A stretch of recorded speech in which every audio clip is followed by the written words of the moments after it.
Party people in the place to be. Live from 58 Dream Street. We're James with the Games.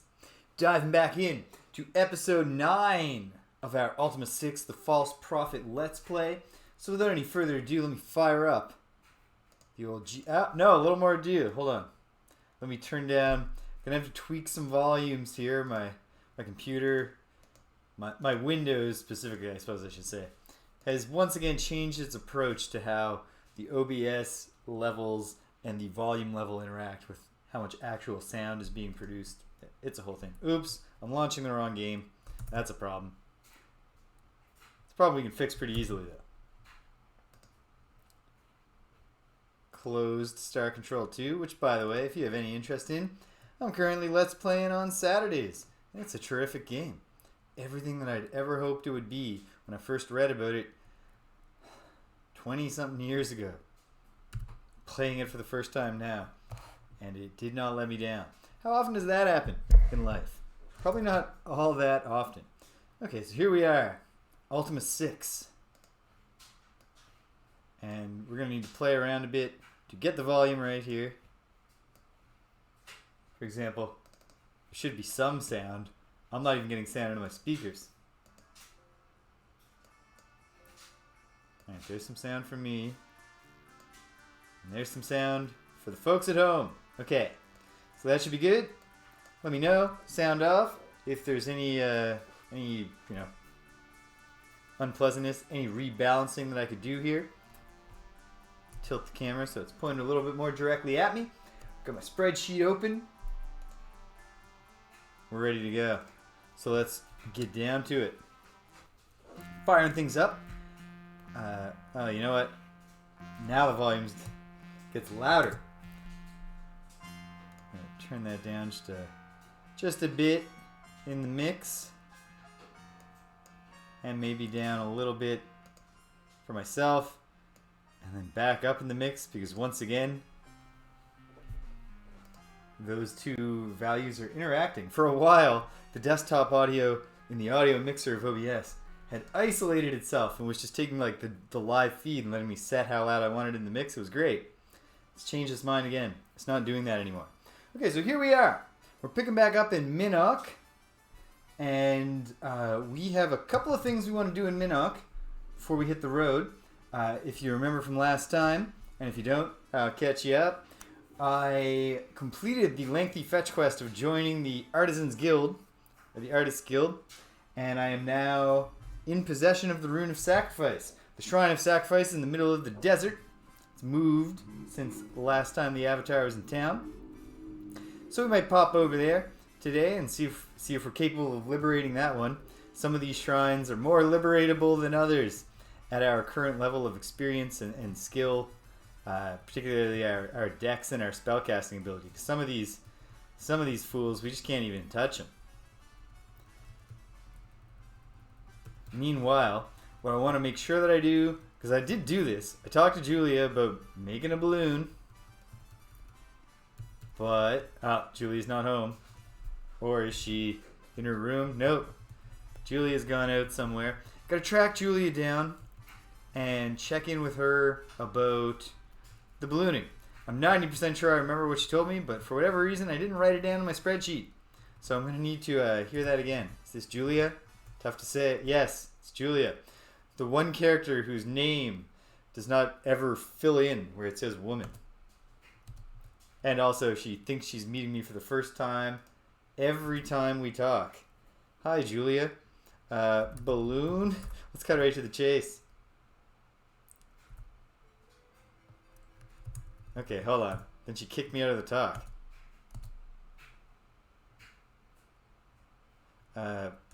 Hello. What's your name? It's Julia. What do you do? She makes instruments. She's in the guild. She loves adventure. Do you like the balloon? No, she's not going to tell me about the balloon. Someone else in town must tell me. Then perhaps I did remember to write it down. Let me take a look here. Oh yeah, it was Salganor who knew. He told me that Sutek lives on an island east of Serpent's Hold, and he knows more about the balloon.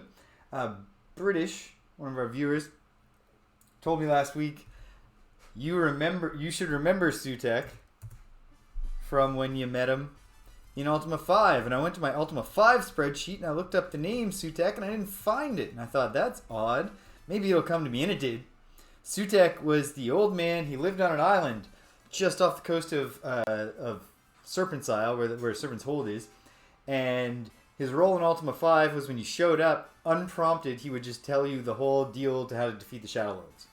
There's no quest line to earn his trust or anything. He couldn't wait to share this knowledge. And because it was such impactful knowledge that really clarified the goals of the game, I committed to memory so quickly I didn't even think to write it down and actually leave a note to myself of exactly what I had to do. And so that's why I couldn't find his name. But now that I remember who he is, I can also put together that I've heard that he, if he's on an island east of Serpent's Hold now, and he lives in a castle, which I believe I heard from somebody else. Well, at any rate, if he's living on an island east of Serpent's Hold, I think he's holed up in the ruins. Hello, British! I think that Sutek's going to be holed up in the ruins of Blackthorn's castle, which we can't get into just yet, I believe, because I need the magic unlock spell. So, while I'm in Minoc, the one other thing that I need to do before we hit the road and start traveling today, besides checking out the Shrine of Sacrifice, seeing if we can fight our way to it, we are going to hit Jhelom so that we've hit all the major cities and at least initiated talks there. But yeah, I want to see if I can find a beehive somewhere in Minoc, because there's a clue under the beehive. A clue to what? I know not. Wobble Syrup! Hello! Your words didn't appear on the screen. That's odd. Hopefully the next thing you say shows up, because British's comment showed up. Or did yours show up and it had already faded by the time I noticed? I don't know. But hello! I'm glad you're both here. How are you doing, both of you? I can imagine, Waffle Syrup, that you're pretty busy this time of year. I can't make any guesses about what this time of year is like for you, British. I would need you to let me know. Alright, so obviously we're not finding a beehive while it's nighttime. So let's get out of the city limits here.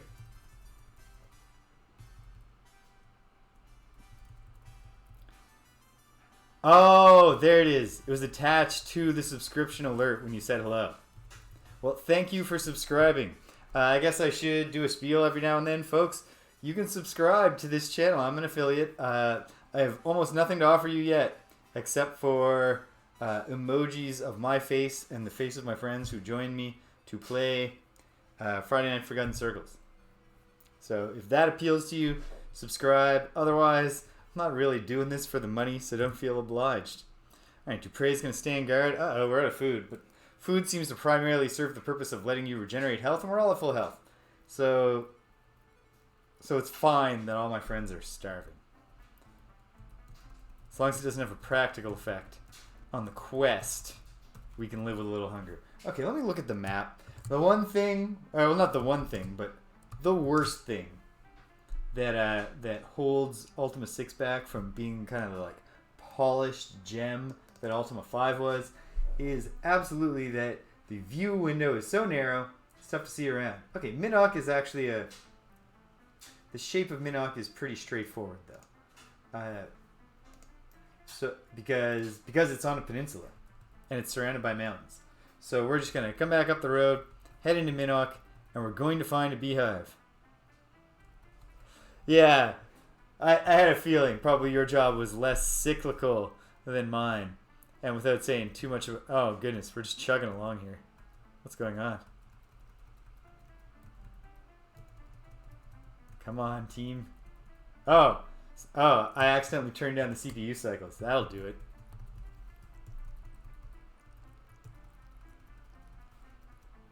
Okay. So we're just looking for a beehive. That's all we need. In fact, let's throw in a save so that we don't waste, days and days and days. It's not that important, I don't think, the passage of time in an annual sense in this game. But I'll still feel silly if I'm here for days just looking for where they keep the beehives in Minoc. So I want to leave it open to myself. The option of saying, all right, no. Not hearing it. I can address that. Well, I can try to address it. The sound settings. How's that? Or perhaps...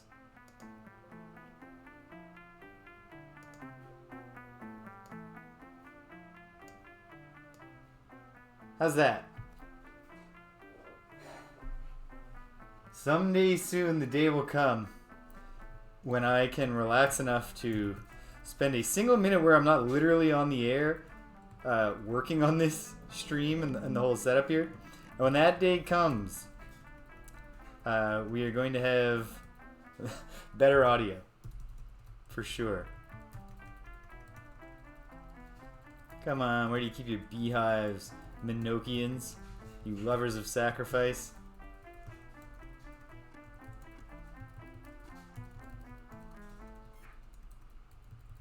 Looking around, navigating the whole peninsula. You wouldn't keep beehives inside, right? That would be kooky. Oh, waffle syrup! You missed some momentous developments in Star Control 2 yesterday. Oh boy. I don't think I'm going to be able to save the galaxy on the second run. I think time has run too short. But I think the things I've discovered now are going to make attempt number 3 the one. I haven't even gone to Jhelom yet. British? That's on the menu for today. Okay. What is this? Ah, it's just a road. And we're out of Jhelom. Okay. Well, I know that there's a clue under a beehive here. But what does that mean? Do people keep their beehives inside? Oh, it was so exciting. Waffle syrup. I got to the unknown star, figured out how it works, and oh boy, it's quite something. Ah, the dryer's done. If I don't go stop, hold on 1 second here.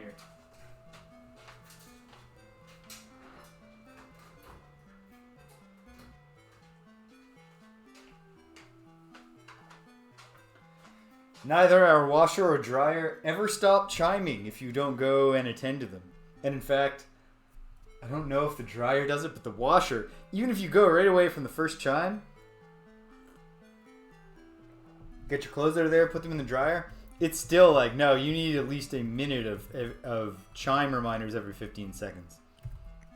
I don't feel like I do, sir, but okay. Guess you would know better than me. Does the clockmaker just keep bees in his bedroom? No.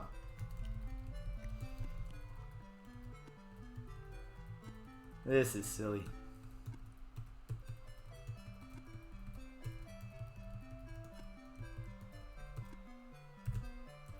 Is this an apiary? No, this is the shipwright.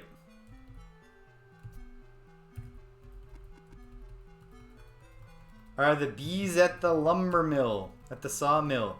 The bees are going to be at the sawmill, aren't they? That makes sense. Keep the bees outside of the core city limits so that the children of the town aren't constantly angering the bees by mistake. My gut tells me that we'll find a beehive around here somewhere. Because here's the sawmill. No bees inside. Is there a beehive out back? Come on. What are you doing to me?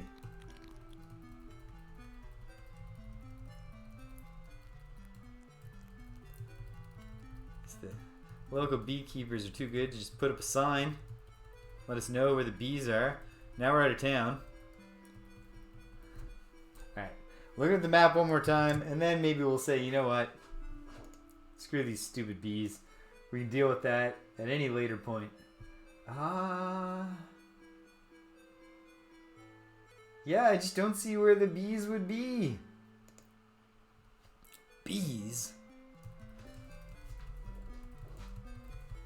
Okay. One last pass, and then we're loading the save to get back all this time that's been stolen from us, trekking around, begging the townsfolk to point at the bees while they laugh.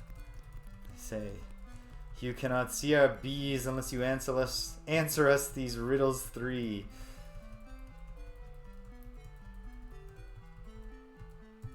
mean, I suppose it makes sense that the stranger who is sending us on this cross-continental quest to move things and find notes hidden under them would also choose an obscurely placed beehive.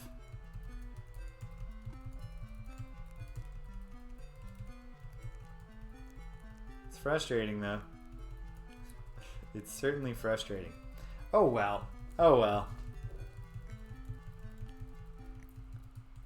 Let's go ahead and abandon all hope. Maybe once we've given up hope, it'll all come clear. Did I buy this? Yes, I did. Okay, here's what we're gonna do as an aside. It looks to me on the map like the Fortress of the Shadowlords is still there. Can I get to it? I couldn't when I tried at the end of last week's episode.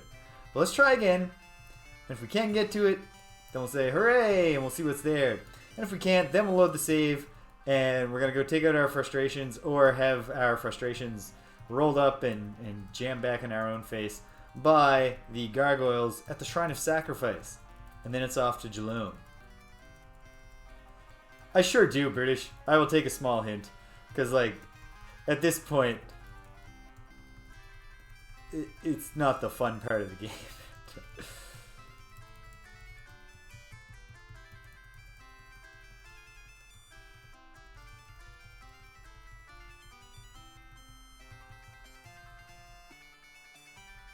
Michelle's shop.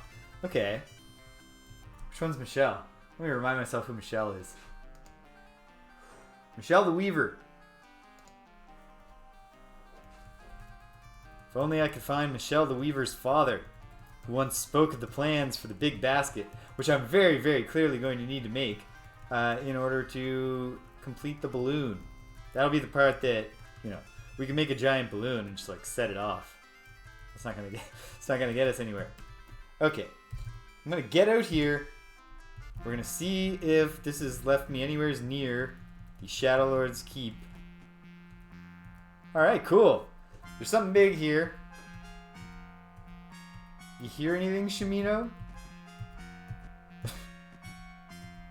Shamino, buddy. Huh. Oh, would you look at that? Is this a friendly Cyclops? Yeah, I guess. I mean, it's not an aggressive Cyclops. Huh. Last time in Ultima 5, there was a southern-facing door on the Shadowlords Keep. So we have a serious continuity error here, and I hope someone at Origin Systems paid the price for it. Beezy, welcome! How are you today, my friend? Excuse me, Cyclopses who live inside the former keep of the Shadowlords. Are you friendly Cyclopses who will talk? Here we go! Oh yeah! Finally! Some dialogue with the Cyclopses that is probably going to make me feel pretty bad about all those Cyclopses I've murdered in the streets. And in the fields. Okay. Yeah, I agree that this lady seems huge and female. And she's clearly a Cyclops. Unless her artfully concealed bangs are concealing a slightly off-center second eye. Okay. I'm funny looking like the tiny one. Who's the tiny one, my dear? Male, find him on shore. Okay, so it's just a Cyclops husband and wife kind of deal here? Just the husband stomps around in the yard all day while the wife is in here tending to the fire? I don't know. I guess I will add this also under the Minoc thing.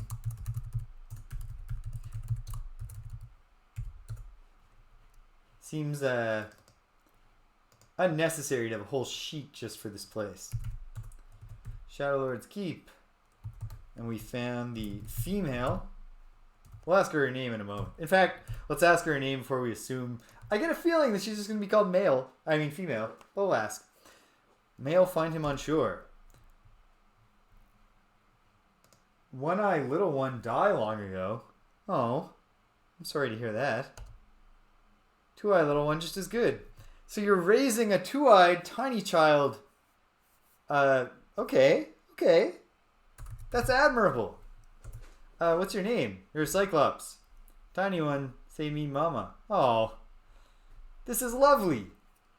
This is nice. This is a nice encounter so far. Is your job being mama? Live here, cook, hunt. Okay, yeah. Your mama.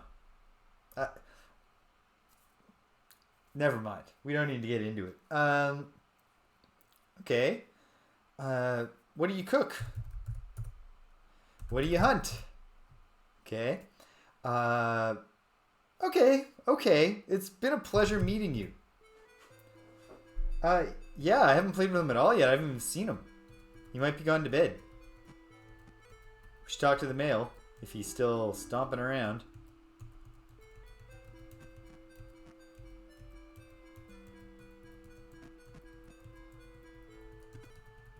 I don't think he is, though. I think he might have gone to bed. And fair enough.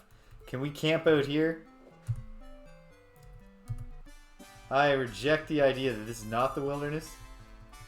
But okay. Oh, no. Okay, fine. No, that's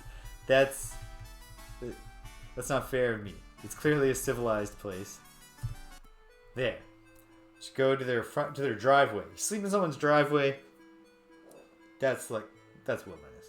Alright. 9 more hours of sleep. The Avatar himself will stand guard. It hardly matters. We're all going hungry tonight, folks. So there's no healing on the table.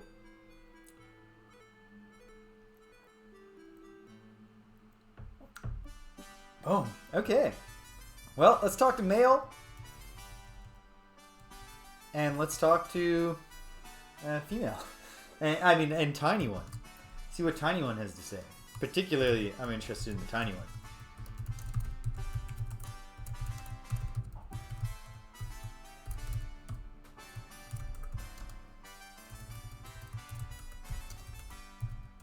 Just taking some notes here. Tiny One-Eye died. Tiny Two-Eyed, just as good. I'm sure she doesn't mean that the way it literally sounds. That she's indifferent now to the loss of her child. Instead, she's talking about how having Tiny One is comforting to her. And she's just as happy to be his mother because she doesn't need her child to also be a Cyclops to love it. Which is admirable. Oh, here's the family sleeping. Where's Tiny One? Excuse me, big guy. Oh, it's Mama.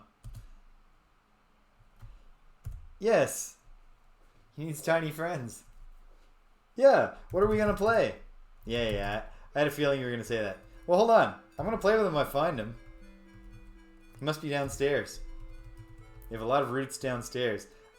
Given the, immense size of his adoptive parents, going down the narrow little ladder gap in the floor to the basement is probably a great way to get some privacy. Alright, here we are, underground. I really kind of feel like these many braziers should be providing better light. And we can't get anywhere unless, but probably not. No, can't use the portcullis.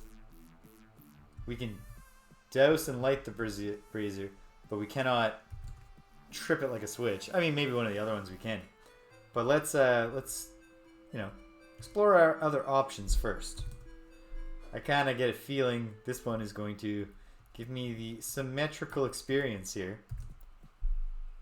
So then let's try these ones. Oh, up and about. We'll be able to talk to Male in a moment, hopefully. Down here. Oh, 4 corners. Okay, let's try all the razors here. Oh, wait. Okay, can't move the razors. So there's nothing hidden under them, probably. Alright. Let's pop up the steps. Did we catch Male before he went out? This is probably Male. Yeah. Whoo! I wouldn't have expected the Cyclops to have slick back hair. Yeah. He does look huge. He does look male. Who am I? Well, some have named me the avatar of all virtue, which is pretty cool. But let's. I don't want to put on any airs when I'm in your home. So just call me James. Sir, you just asked me who I was. I was just answering. What I meant by... You know what? You tell me about yourself. You're Cyclops. Tiny one say you're Papa. Oh, yeah. I see how that adds up. So you tell me about the tiny one. Find him on shore. One-eye little one died long ago. Female want little one, so keep tiny one. Not strong like one-eye little one. Yeah, I bet. Although I will toss it out there that me and my tiny one friends have butchered a bunch of Cyclops in recent days. So I don't know. Maybe we're tougher than we look. Or maybe that's just a product of me being the avatar, which I am. If I didn't mention that, the avatar of all virtue. Great. Well, that sounds lovely. How do you feel about the female? I meant your lady. Alright, it's alright. Oh! Okay, well, if I find some fish... Absolutely. Okay. So, Tiny One is not home right now, or he's hiding in the maze. Who's this stomping? Is there a third Cyclops? No, he just... There's just a little gap in the no, but you like fish? That's fair. I don't have any fish, but I'll if I see some. I mean, you seem like good folk, and I can certainly share my fish with you. I'm known for my willingness to sacrifice, and that would include offering you some. Okay, we're gonna test something here because I can definitely get him some fish if it's not stealing from me to borrow the fishing pole here. Okay. Does Mama kill me because I've stolen the fishing pole? No. Boy, I'm glad that even though the other time... Oh! I got a feeling I know who this is. Excuse me. Are you... Tiny one? Young human child, that is what this looks like. Good portrait description. Wow, two-eyed people like me. You gotta go see my folks. Yeah, no kidding. You got quite a setup here, parents-wise. What's your name? Do you just call yourself Tiny? You're Miles. Hi, Miles. Let me just, the avatar turns and, Shimino, get the scroll out. Eel, write this down. The kid's name is Miles.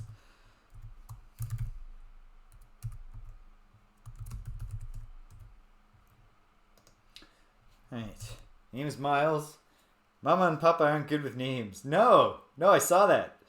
We're not only in their explanation of the family dynamics, but when they asked me who I was and I tried to introduce myself, it was a whole thing. It's kind of tiny one. Well, I mean, we can also acknowledge that that's an apt description for what you seem like to them. You help Mama and Papa. Oh, yeah. I mean, lots of people, have these issues with their fathers, though. That might not even be particular to your situation. Tell me more about your papa. Yeah, no shit, kid. Come on. I'm the avatar of all virtue. I know a few things about what Cyclops kids look like. Yeah, so that's a situation. Yeah, something like that. No need to dwell too much on it. Oh. Yeah. They told me that too. I thought it was very sad. Well, I think that's great. Pretty cool. You ever... Whoa, waffle syrup. You've blown a hole in all of this. Possibly the kid can find... No, why would the books make him good at speaking? Maybe he's just a savant. Or maybe there is something suspicious here. Probably not. I really don't want there to be something suspicious here. This is, like, except for all the, like, orphaning / child dying, this is a very sweet story. Ah, yeah. Okay. So maybe he has been down there and he's found some stuff. Maybe maybe the Shadowlords are still just chilling down there in diminished form. So he's down there learning about hatred and cowardice all day. You got any tips for navigating these cellars? You're probably just slipping through the portcullis bars. Oh. You think he'd trade for some fish? Okay. What kind of stuff? Whole lot of junk. Okay.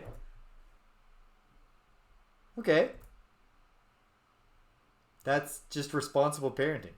So, good job, Papa. All right, kid. This was super helpful and informative. Thank you for taking the time to talk to me today. I'll see if I can catch some fish. You and your family can have some fish. Especially probably your parents. I imagine that they're eating the majority of the food that in the larder. Okay. Well, can we just fish with a fishing pole?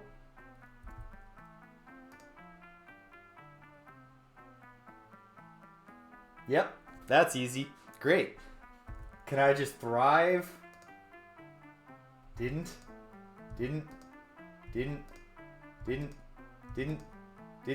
Alright, you know what? We found a fish. Let's just see if that's enough for Papa. There's no need to get greedy. There's no need to fish the waters to depletion.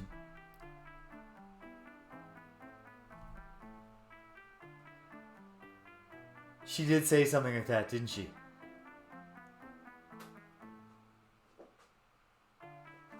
We'll find out more. Because we'll be heading back. I can't imagine we're spending the whole day here. Alright, there's Mama. Oh yeah. So Papa is running the circuits here. Doing his cardio. Thunk a thunk a thunk a thunk a thunk a thunk a thunk. Hey Papa. I sure did. Boom. There. He knew what to... Yeah, we didn't have to... Thank you. A large rusted key. I'll be very careful not to, rub this in any wounds. You know anything about the stuff? Your kid was... But I do. Alright, I guess you don't anymore because you gave it to me. Is that what you're trying to say? Papa, enjoy the fish. Yes, I will. If I come back here, I will try to bring you even more fish. Let's find out. Let's find out if this new key is going to get us anywhere. In the basement. Seems intuitive that it would. But let's find out for sure. Use the key on the door. No effect. Okay, that's alright. Use this rusty key on this door. No effect. That's okay. It's not ideal, but it's okay.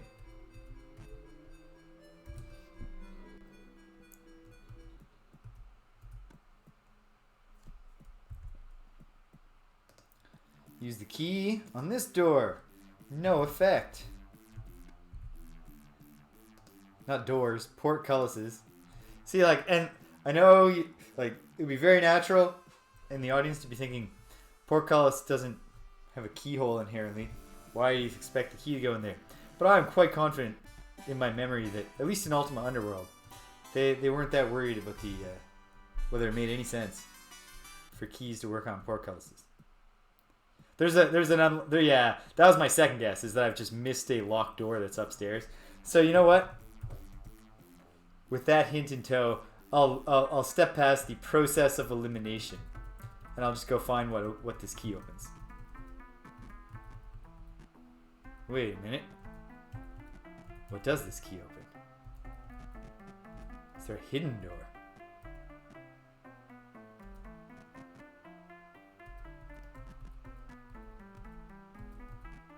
Excuse me, Mama.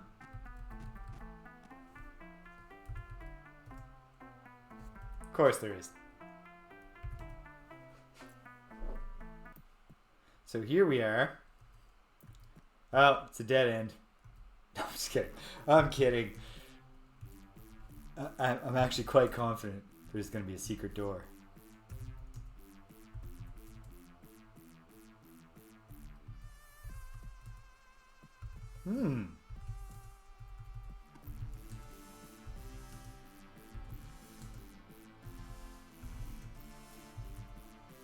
Okay. Here's something in the northwest, Shimino. Well, that's reassuring to me.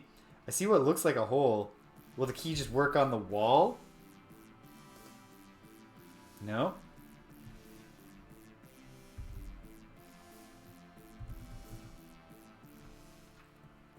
Okay. Is this a two-way ladder? Wait a minute. There's the... Boom. There's a bunch of switches, and my buddies are just standing on them. Let's just switch all the levers and hope that opens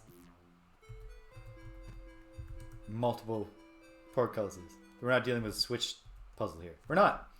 Okay. Let's keep saving, because at any moment now, something important could happen. You never know. You hear something in the west? Well, I don't care, Shimino. We're going down. In fact, Shimino, you have work to do. Because someone's got to hold the torch.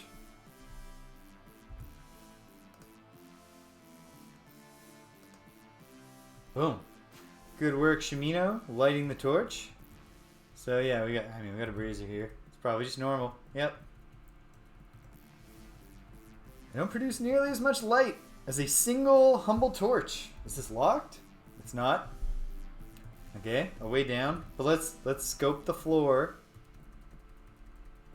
Is it going to be a very symmetrical set of hallways leading to rooms on the corner, each of which contains a ladder deeper into the former keep of the Shadowlords? Yes. Unless they throw a wild curveball right now. Which they did not. Okay. Well, start with the bottom right.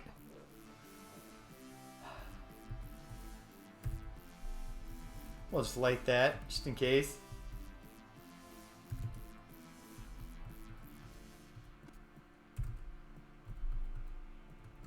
We'll light them all, just in case.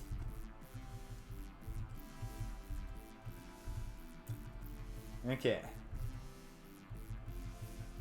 Nope, it's not a classic Legend of Zelda light the torches puzzle. That's okay. Very simple. We only have one clearly visible option, so let's take it. Magic locks. Stymied. Alright, that's okay. That's just another exciting thing to note.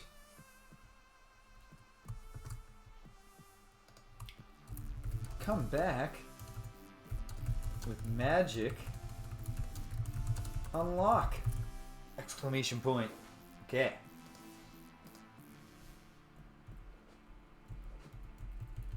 Well, it seems quite possible. I mean, there's a lot going on in this place. There's clearly more on these floors than what we can find, than what we can access, at least by the basic hallways.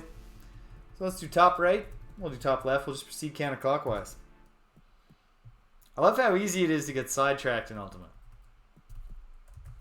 I mean that sincerely. There's just, you poke in any corner and you'll find some fascinating situation where an orphan child is being raised by Cyclops parents in the former keep of the Shadowlords, for instance. Aha. But do we have Dispel Field? Yeah, we didn't get into exploring the depths of the basement of the Shadowlords Keep last time around. Dispel Field, there it is. Love it.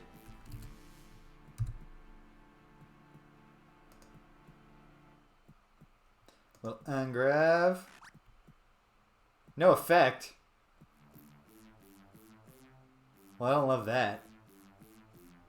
What is my situation now? That only took 3. Okay, it takes the number. Okay, try again.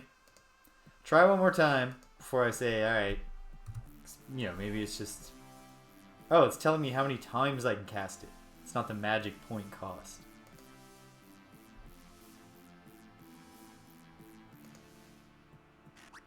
Okay. For whatever reason, Angrav is not going to do the trick here. Obviously, that's a magically locked door. So, alright. The top right isn't getting us down, which is fine. Check the top left.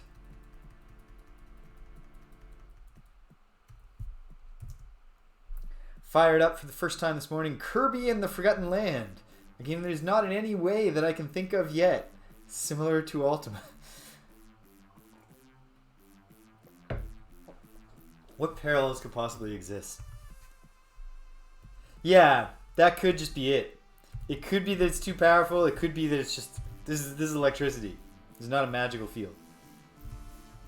Ah, well here's the difference. The layout here is symmetrical, but there's no visible ladder. And we can't... No, can't flip up the rug. Or if we can...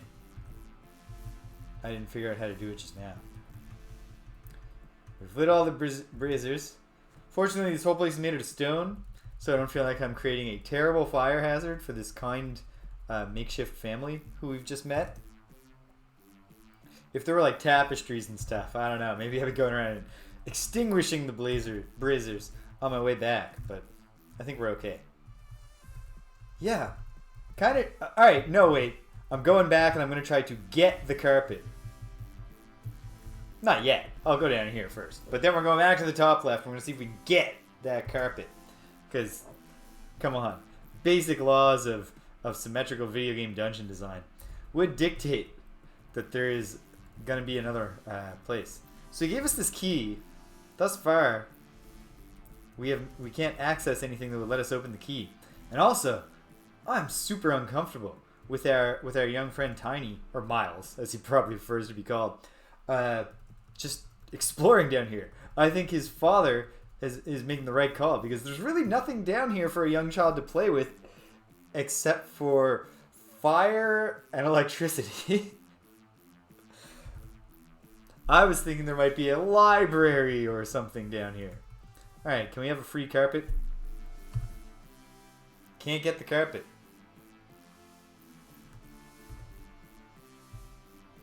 Can't move the carpet. This is a bolted down carpet. And there's nothing there? Okay. What about at the edges? What about at the center walls? Okay. Okay. Alright. Well, I mean, magic unlock is a key next step in this leg of the journey. And I've noted to myself to come back when I have magic unlock. I want to just take a glance at the compendium and remind myself, what circle of magic need I ascend to cast magic unlock? Scrolling past the reagents list with the chilling reminder that I would like, that I still haven't organized. I went up with 2 bags, remember, at the very start of reagents. I still haven't sorted them. The day is coming. Next weekend. I am not doing any work on the weekend. I refuse. I must be allowed to rest sometimes. And so, that would be my chance. Unlock magic is second circle. I can get that. I just gotta go back to Cove or something and find someone who will teach it to me. Great. We knocked that out in the course of our journey today, hopefully. Or we'll get distracted. That would also be fine. I love Ultima.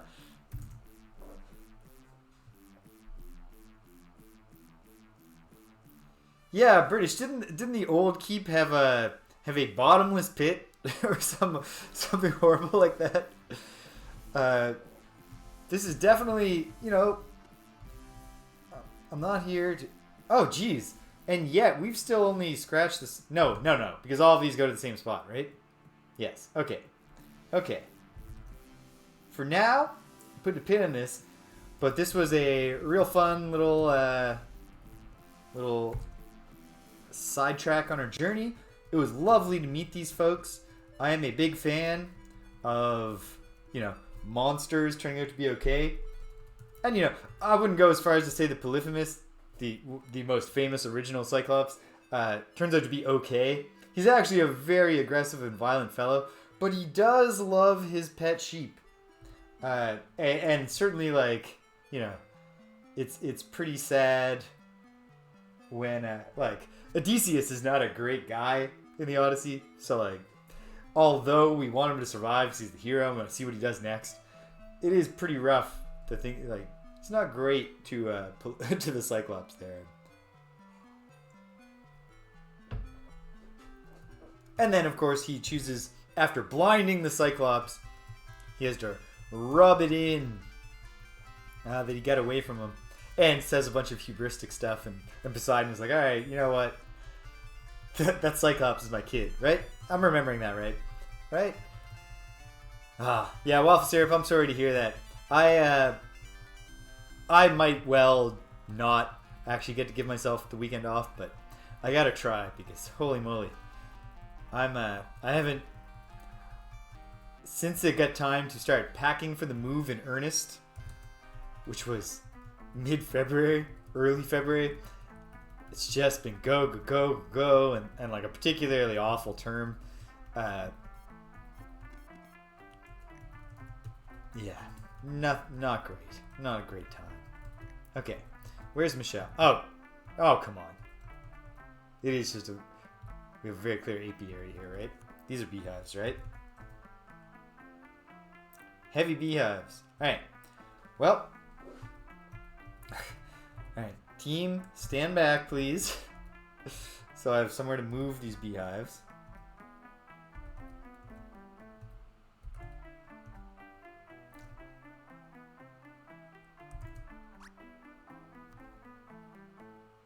No.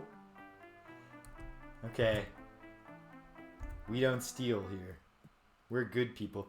Fortunately, nothing that we did here was important or needed to be saved. Alright, all the things we did that were important and needed to be saved are done and saved. I don't think that the person setting up this global network of look in this place next, daisy chained clues, has any moral right to claim ownership of the clues that they've hidden everywhere. Obviously, Richard Garriott and the fine folks at Origin Systems disagree,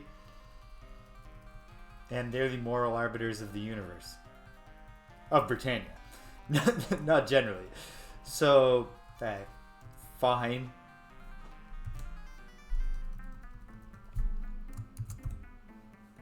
Well, let's get right down to business. Yeah, I gave up far too soon looking for an apiary in the town.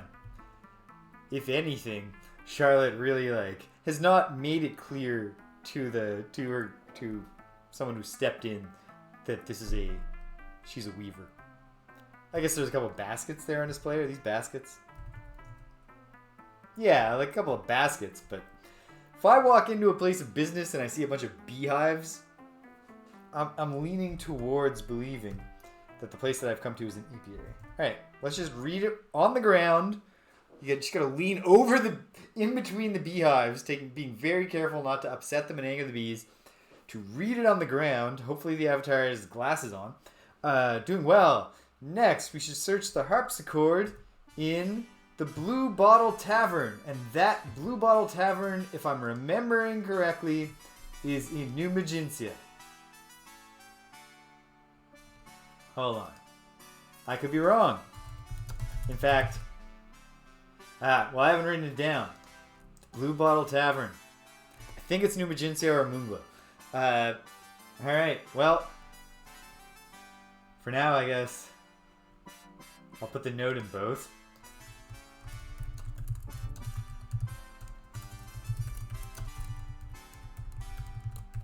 I think I mean, I'm gonna find out, but...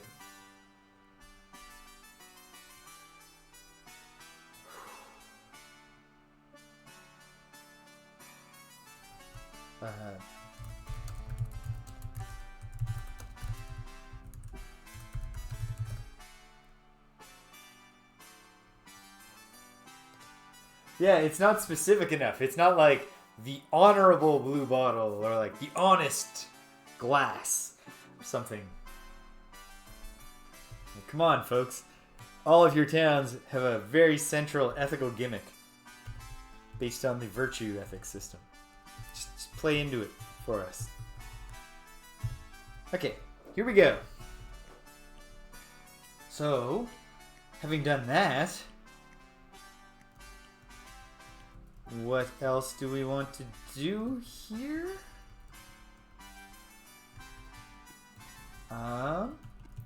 That's a great question, me.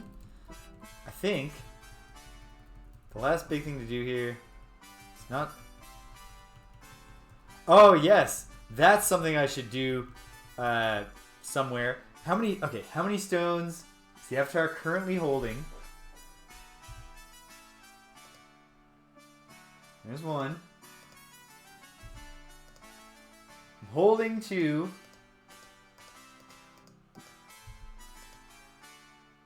And I've got the Orb of the Moons. Okay, so I need to... My thought now is that they need to be buried... the location is important. You gotta bury them in between the standing stones. Does every town have standing stones? Are there standing stones somewhere here in Minoc? Not sure.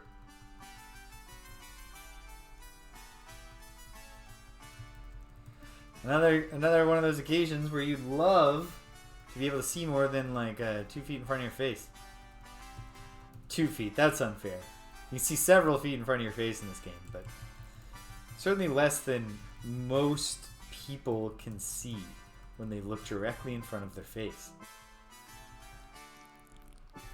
Is this the specific dog who I know and like? No, I don't think it is. No, this is not the building I was hoping it would be. Alright. Alright.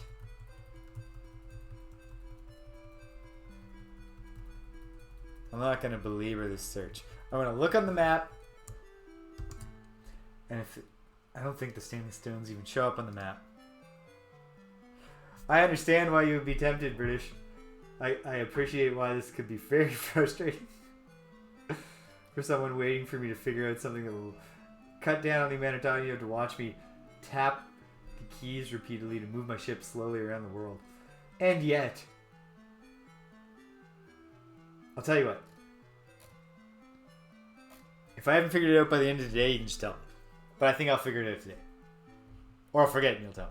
I'll figure it out by no later than the start of next time. I will know. Okay, let's blow this popsicle stand.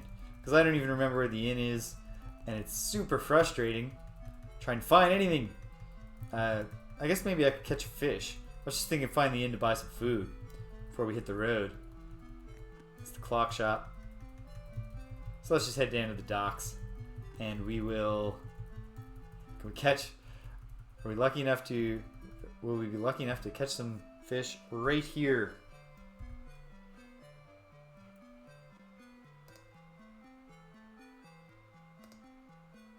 Yep. Okay.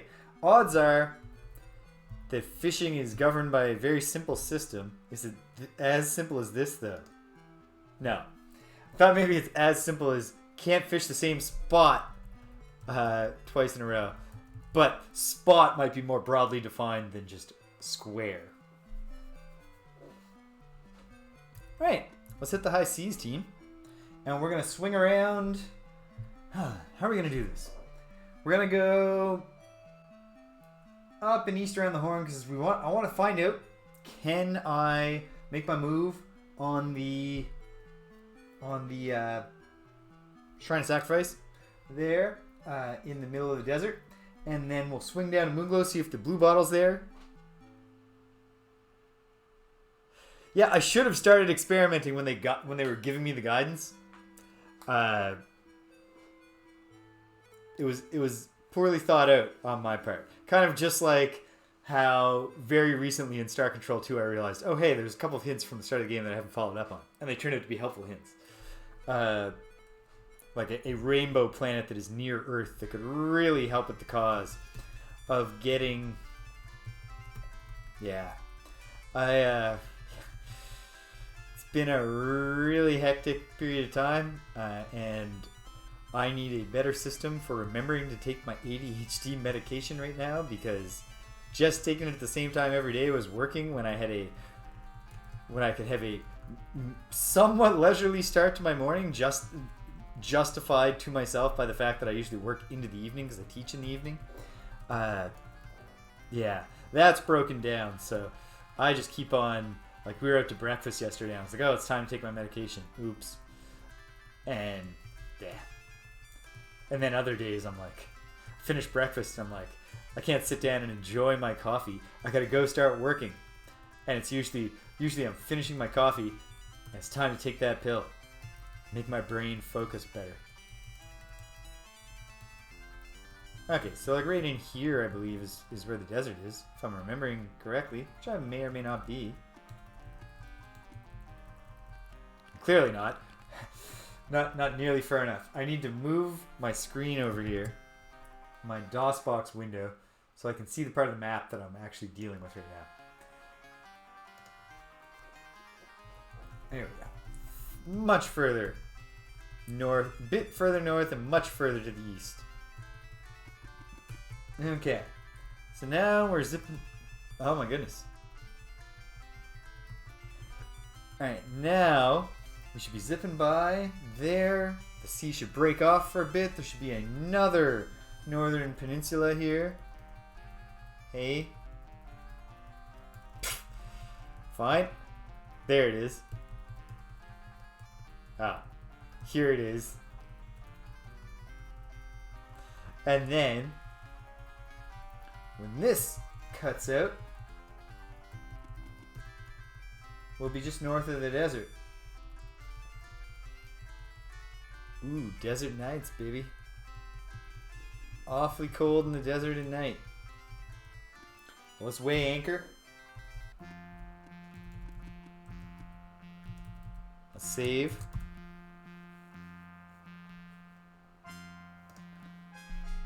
Let's have old sham.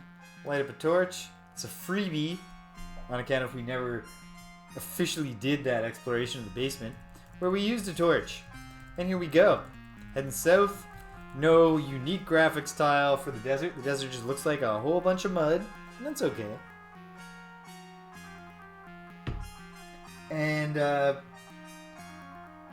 should be pretty close to just bearing south to meet our gargoyle not friends. I suppose the Avatar might want to set aside the spellbook for the moment and take his magic shield.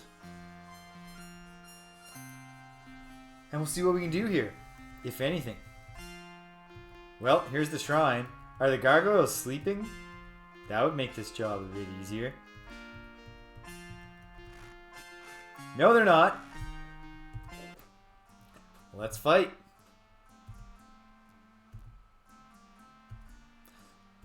Step one in the fight, of course, is advancing far enough that you can see and attack your enemies, and I think Gweno can kick us off here. She didn't hit it, but it didn't hit her, so I'm not despairing that it's impossible to hit anyone just yet.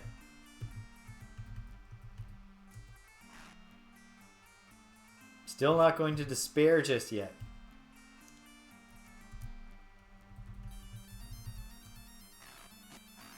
There, okay. I've banished despair about hurting the small ones, of which there are quite a few.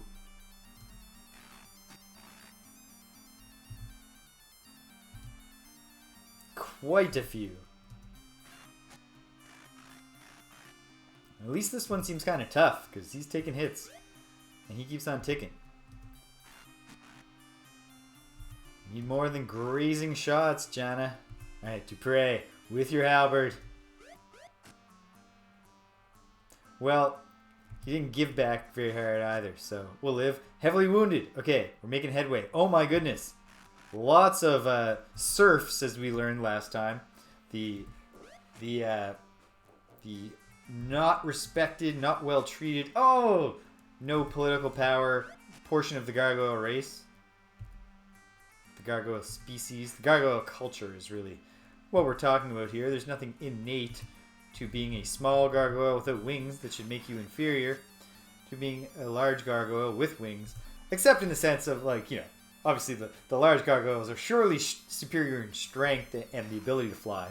Not all of them can fly, as we learned when we talked to Sinvral, who has been retconned to be not a demon, but a reformed gargoyle. If sacrifice is only being guarded by these little dudes, I like our odds of freeing it up.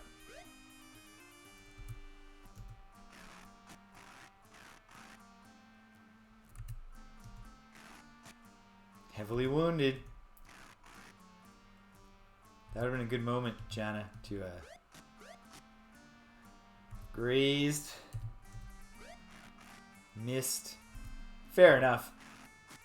Tough to fight close combat, close quarters with a halberd at night in the desert when it's freezing cold, and you know you probably have sand in your boots.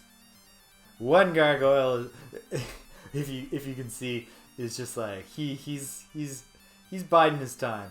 He's gonna see how this plays out before he gets involved.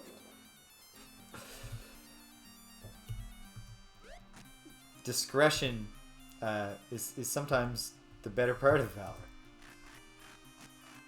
We'll ask the people in Jhelom when we get there what they think about the gargoyle who's just hiding. Is he more or less despicable than other gargoyles? Okay, Elo, you've got to advance. I know you like standing back, and I respect it, but you gotta get in here.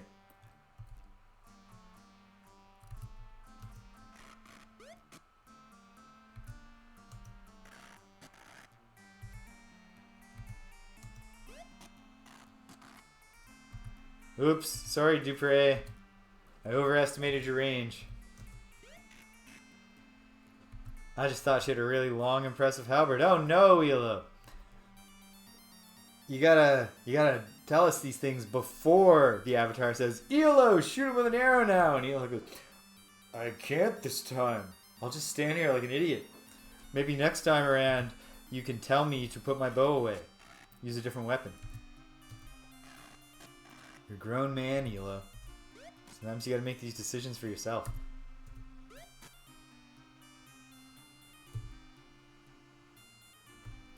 Okay. What does he got? Does he have his crossbow? Yeah, he doesn't use his bolts at all. We're not at the point where we're like spending action points to change our inventory on the fly. Okay, that's all right. You're used to a bow. You're getting your crossbow legs back. Although, aren't you the world's foremost expert on crossbow design and use? So maybe there's some resentment going on between Shimino and Elo, as we've often theorized to be the source of the constant friendly fire between the Avatar and his companions.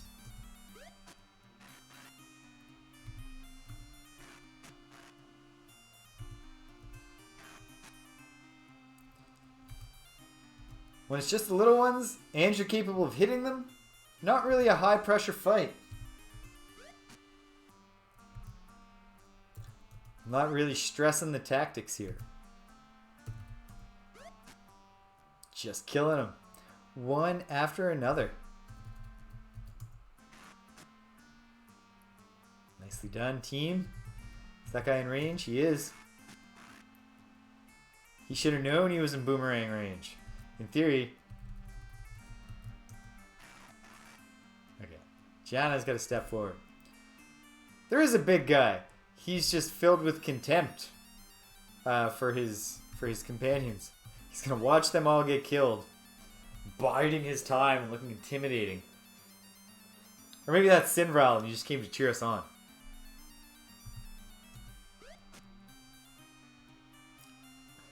we'll wait until he attacks us before we shoot him, just in case. Or, you know, maybe he's just sleepy. He's just waking up slowly.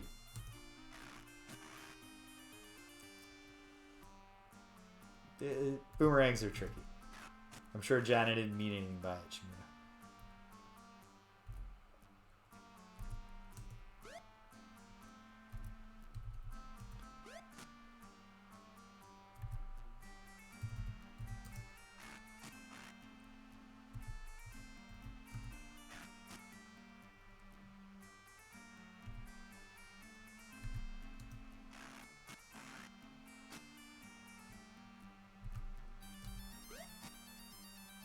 Man, these gargoyles can last a while they're critical. You can run on for a long time. Sooner or later.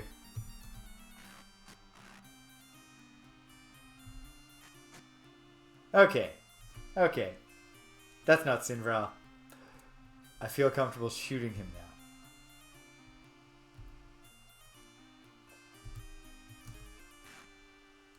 Oh, the hiding behind the shrine stone strategy really paid off there for that gargoyle.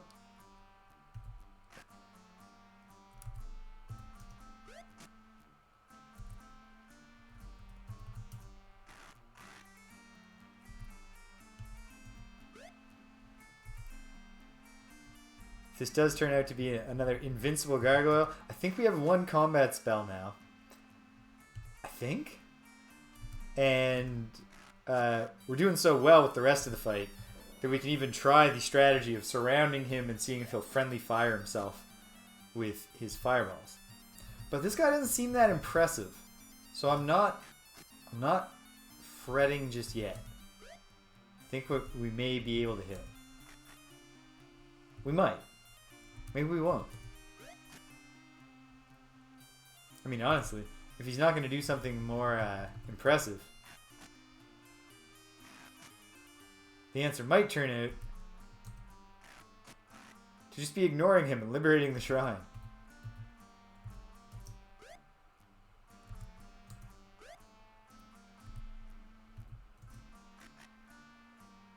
Cyclops! Hello! How are you today? Another one down. He's certainly not fighting with the urgency of a man whose entire fighting force has just been... There we go. Hit him. He's not hepped up on that gargoyle elixir that we've heard rumors of. Very nice. I'm at a point in the semester and just in life generally where even like a Sunday, things I do on Sunday are all just stacked end to end. So like, I empty the dishwasher when I get up to feed the cats so that it all gets done at once. Then I load the next thing up and I, do this, do that, do a bunch of marking, finish the marking exactly in time to set up for the stream, do the stream, do some more marking after the stream.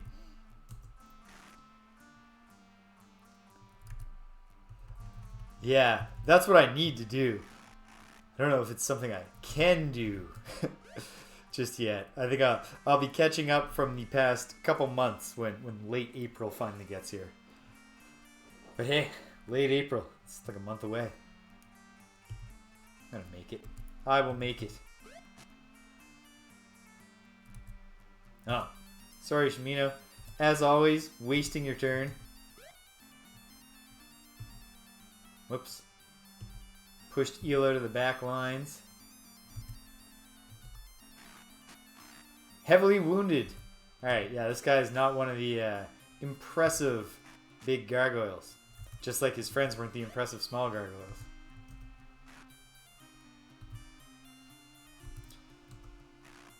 Shimino doing the ugly work of routing the fleeing foe. When their lines break, you gotta chase them down and kill them if they don't surrender. Oh, sorry, Shimino.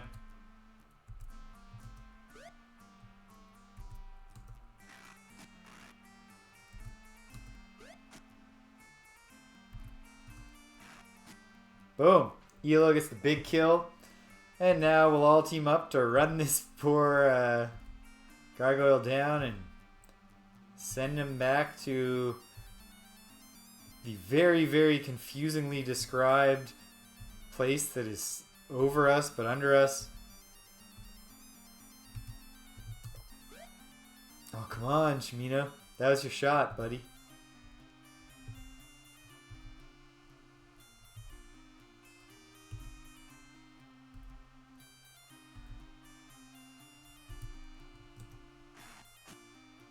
Still just critical. This is it. This is it. Shimino. Work with us. No. Sean's not in boomerang range. It's really tough to encircle a foe in the tactical combat system of Ultima 6. Still. Boom. Halberded. That's all she wrote. Done and dusted. End the battle. And Shimino, buddy. While that torch is still burning, you better roll up your sleeves. Let's see. Shimino. No, he's not laden down at all. We have successfully sold off much of our junk. Leather helm. Fine.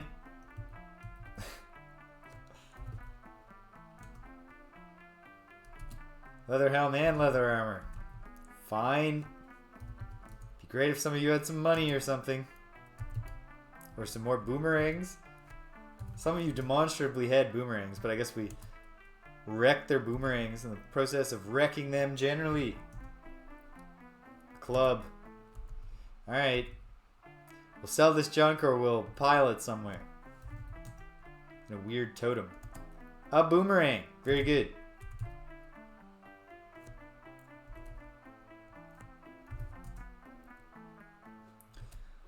Club, a leather helm, and a wooden shield. Alright.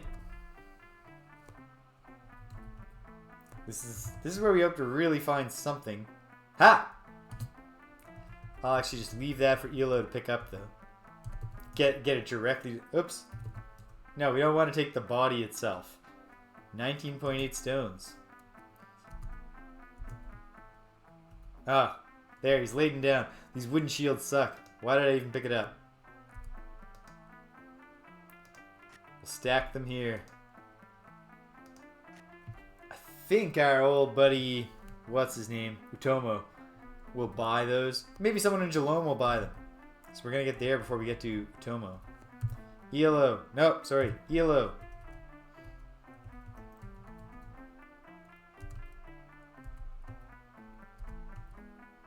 $17 arrows. That's what we really want. I guess we have enough bows that next time we're in town, back in Britain, we can be like, you know, hey, Gwyneth, some free bows. No. Want to pay us for these bows? Alright, back to party mode. Reassemble the team. Let's review our stats. Those are relevant right now. Save to commemorate our victory and our tireless looting of the corpses of our foes. Does Avatar have any money on him? Yeah, 85. Elo's carrying a bunch. We're paid pretty well. When we get somewhere where someone can teach us magic unlock, we will be taught magic unlock. Then I gotta review my my reagents.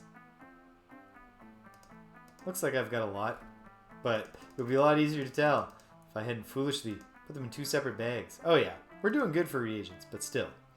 Probably will want to re-up at some point. Okay, what are we doing here? What are the steps? The steps are to use the rune. I think this is it. No, that's the Rune of Humility. There it is. There it is. The blood drop, of course. And the mantra of sacrifice is, I think it's Ka.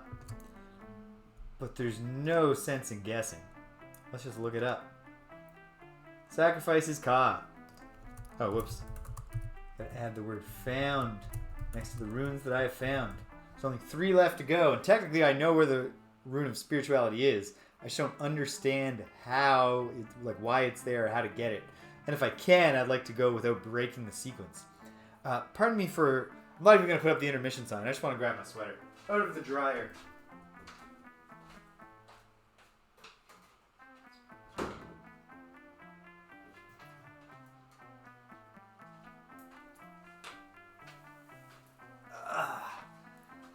There.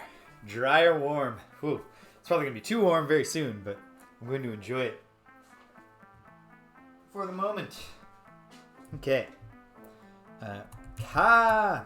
Oops. Gotta get the window up. Boom. Shrine liberated. Take another moonstone, and we're gonna figure out how these work at a hopefully a soon enough point. Let's look at everyone's stats. The avatar. Oh goodness. Gotta think. Gotta work backwards. 6,400 is 8. 3,200 is 7. 1,600 is 6. 800 is 5. The avatar is ready to level up. Obviously, the best place to level up would be the Shrine of Spirituality, but we're not getting that anytime soon. Why don't we just do this one? Why not? Who cares? I don't think min-maxing is going to turn out to be, are we going to get much later? I'm like, oh, if I had one more of the one stat that didn't get leveled up from the Shrine of Spirituality, or the Shrine of Sacrifice, then we could beat this game, but now we're locked. Now we're stuck like King's Quest V, and we didn't save the cat, or the rat. Okay, so let's do it. Is it using? No. Is it talking to the shrine? Yes. Mystical voice in my head. Yeah, I know. That's why they call me the avatar of all virtue. I myself, the avatar, will cut up the least soothing of the mantras for sure. Ka. The universe is so vast and so ageless. These are the profound thoughts that come to your mind when you're just sitting there like a crow, just screaming in the night in the desert, the stillness of the desert. The life of one man can only be justified by the measure of his sacrifice. Interesting thought. And now I've gained a level. Strength and dex. So sacrifice is where courage and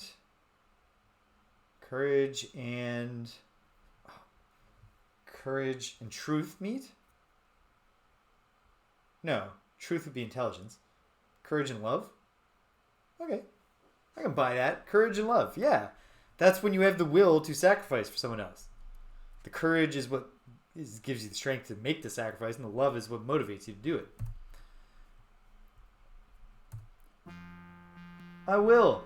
Alright, 150 magic maximum health. Did nothing for my magic points. So obviously at some point I'm going to want to pray at a different shrine. Honesty or others. But right now, let's remind ourselves, or review, how the rest of the team is doing. Dupre, buddy, you're slacking. But this is a fine shrine for Dupre. He doesn't need intelligence because he can't cast spells. So maybe we'll go kill an ant before we leave. There is a giant ant mound in this desert. Elo is ready. Now this is Shimino, and he's ready. Shimino the other one who I have given a spellbook to? No. Yes. Shimino definitely needs more magic. Why did I give... Oh, because he is better than Elo, magic-wise. But okay, we don't want to level Shimino up here, because he's our secondary spellcaster, or will be as I develop him more. But Elo could level up here. John is not ready. Gweno is... ready. she could also be a spellcaster. Nah, let's do it. Husband and wife. You know, they can renew their vows to sacrifice for each other. Right here, right now.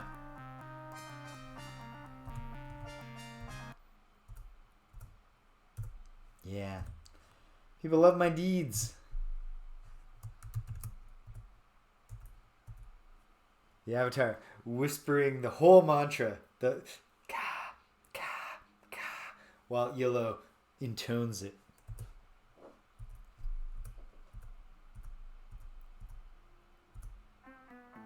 Very nice.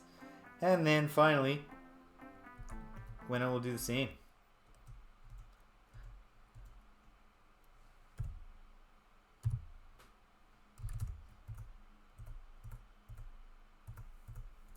Lowercase works too. Gwenna's a subtler meditator.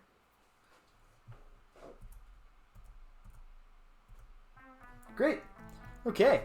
Levels up. Done. And of course, as I just said, Dupre would also benefit from a level up here. So let's go find an ant. I remember Shamino saying he'd heard something to the south. And also here it is. Okay. Dupre. Fight that ant to the death.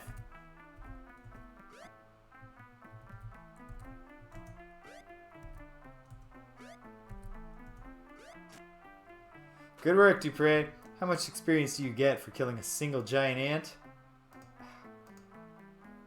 13. Alright, our work here is done. Party mode. Scoop up Dupre. We'll head back.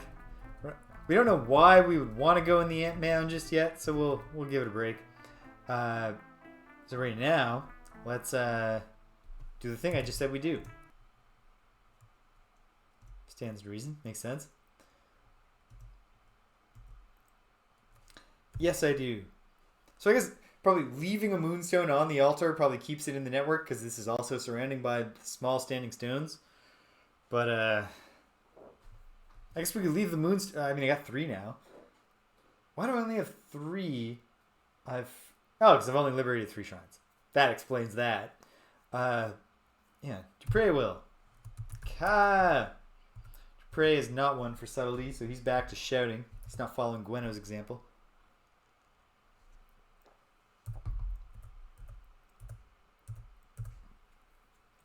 Yeah. Those are Dupre's favorite things to work on. His strength and his dex. And then we'll pop back up north, where we left the ship. A long, hard night in the desert. Haven't eaten in days. But that's what the virtue of sacrifice is all about, baby. Here's our ship. Throw down a save. Moonglow, here we come. Gotta pull up the old map. Boom, boom, boom, boom.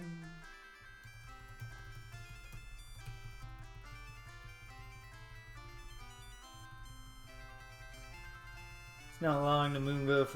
Oh, I just said that thing about putting the moonstone back that I didn't. Oops. That's okay. That's okay. We'll test the moonstone theory that I'm working on, and if it fails, British will tell me next time.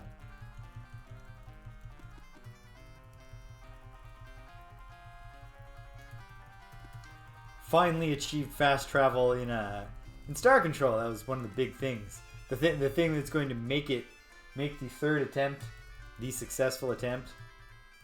Ah, jeez. I've encased myself in a bay.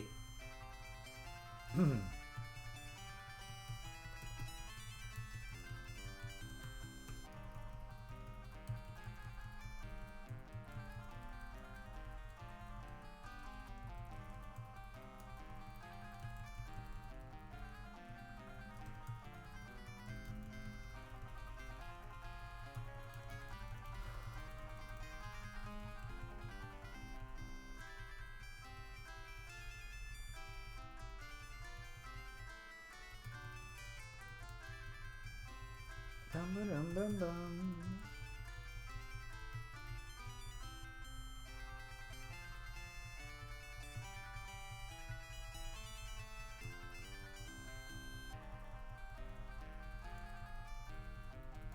sun will be peeking up over the horizon soon. Actually, that looks like one of the moons gonna peak first.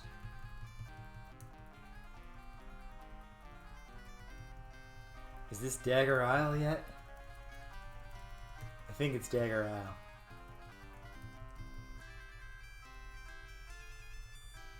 We'll find out if the tavern's the Blue Bottle, and we'll buy some food while we're there.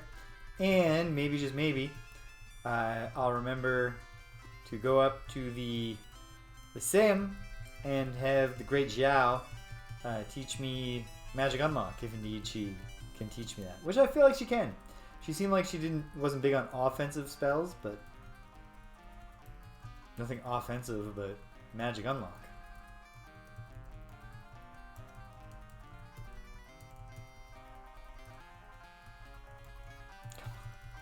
Come on, town. Where is your dock? Hey, there's a building.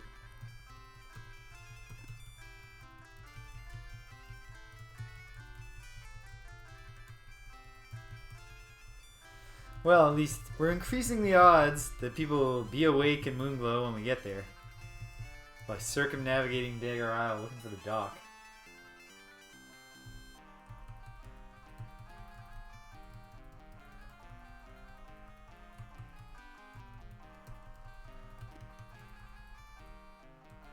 Well, this'll do. It's more of a bridge than a dock, but we're staying here. A food shop. Come on. Well, here's the thing that we can easily test.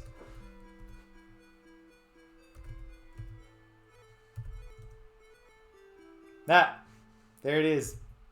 It is the Blue Bottle. Now go search the beds in the jail in U.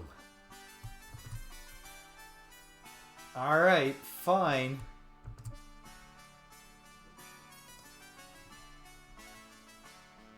This, so far, except for the...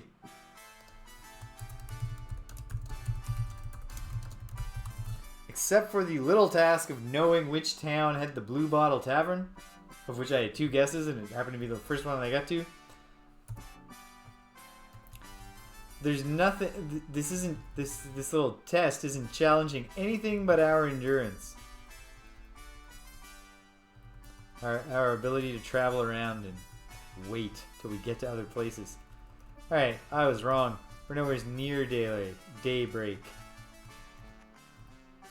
Okay.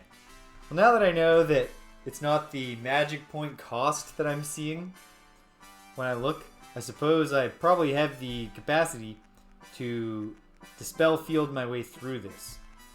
Maybe I do, maybe I don't. Why don't we find out? I'll go in solo mode so that I'm pretty sure the party wouldn't follow me by literally walking into a disastrous situation here, but I don't feel super confident. I can cast the spell 19 times. That's got to be how many reagents I have to cast it, because I clearly don't have enough mana points, do I?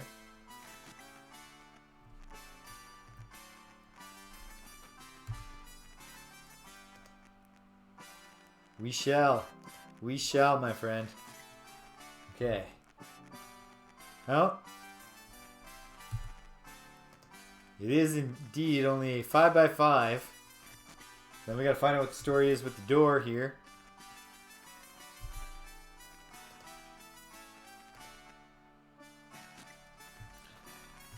There's very little about using the mouse instead of just typing the names of spells that I like more than just typing the names of spells.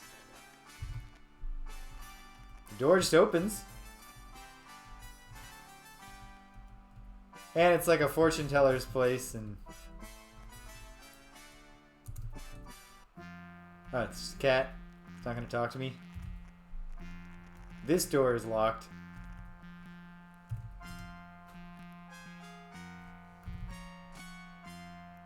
Alright, using the crystal ball hurts.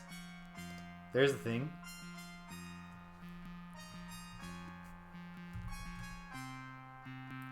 Broken mirror. A non-broken mirror. A non-broken mirror. Okay. Well. That is what it is. we can come back in when the sun comes up, and hopefully the fields won't restore themselves. We cast the spell 5 times. It only took 10 magic points. Or did that crystal ball hurt me but restore a few magic points? I don't know.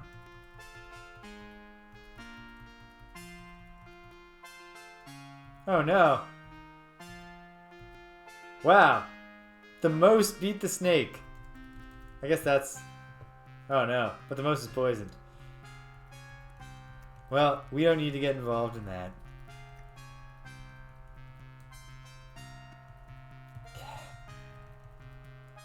The nights are long. Do you even now, pal? Is it the water? But you're hearing water, the ocean.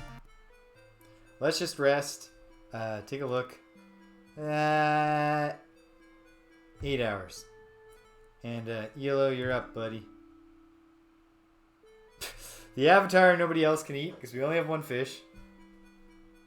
But the Avatar is also the most roughed up. And has among the highest capacities for points. Okay. My gut tells me that the fields have been replaced. That's a nice thought to think that they wouldn't be and they aren't. Okay, great. Will the team be sensible? Let's save and find out.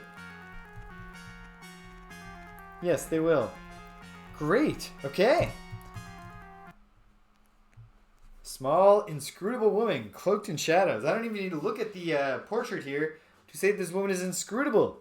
She has chosen a very inscrutable way of setting up the front entryway of her home / place of business. I don't know.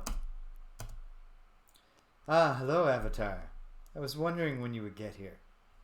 Well, if you wanted me to get here, you didn't have to booby trap. Who are you? You are the one known as Penumbra. That's helpful information for me. Very helpful indeed. Haven't we met? I think we have.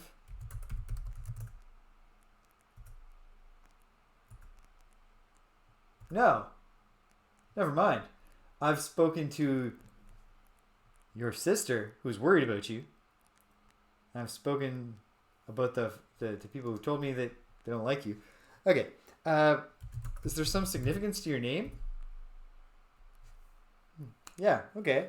Born on the day of an eclipse, I assume, or something like that. Cool. What do? You tell the future? Yeah. Can you tell me mine? Yeah. So, will you? You require a donation? 5 gold?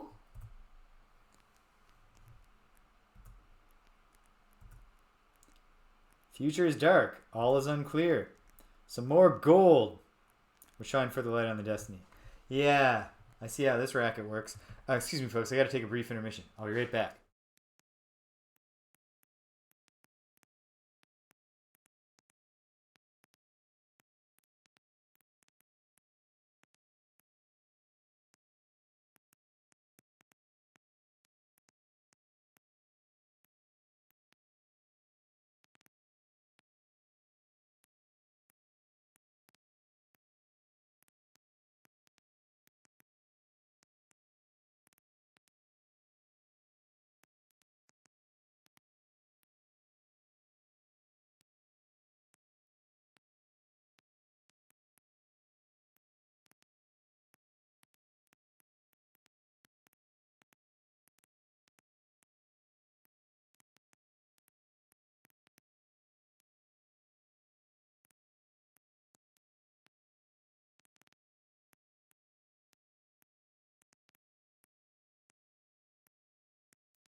Sorry about that. I had a cat who wanted a drink. One of the only ways in which my new place is not quite on the level of my old place is that it takes a lot of work with a lot of tweaking of the tap to get a trickle that is satisfying for the cat. I'll have to go back and turn it off in a moment, but that doesn't require an intermission. That'll be easy to do and swiftly executed. Okay, so how much will I give her? Well, I mean, I did just save, so we can keep trying different numbers. 25 gold? Though all is dark, I see a light at the end of the tunnel. Quickly, more coins. Here's 10 more. Much conflict lies before you. Your end. More gold. I cannot see it. More gold is needed. Alright. I've given her too much money because obviously small amounts of money is enough to keep pushing this along. You shall travel throughout the land before you are through. I knew that. You'll journey into the depths of the earth. I suspected that. Strange creatures you will face. That usually happens. You and your companions will face terrible choices. Oh, okay. There was a terrible choice that I was later told I could have faced last time around of turning someone into the oppression to try to, as a double agent, get worked into their good graces. And I worked my way around that and never even found out that was an option. So that's new. To me, I'll need powerful magic. Yeah, okay, yeah. Wait, there is some barrier before me. One more coin. Fine. A great vortex. There's a violet lens that is crucial to your quest. It is broken and must be made whole. Okay. Now it's time to start taking some detailed notes here.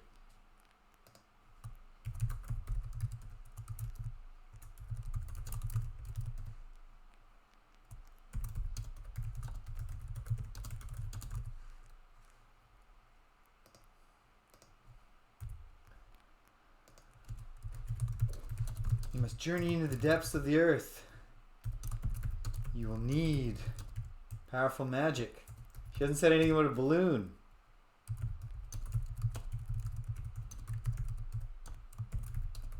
You must make terrible choices. There is a violet lens that is crucial to your quest.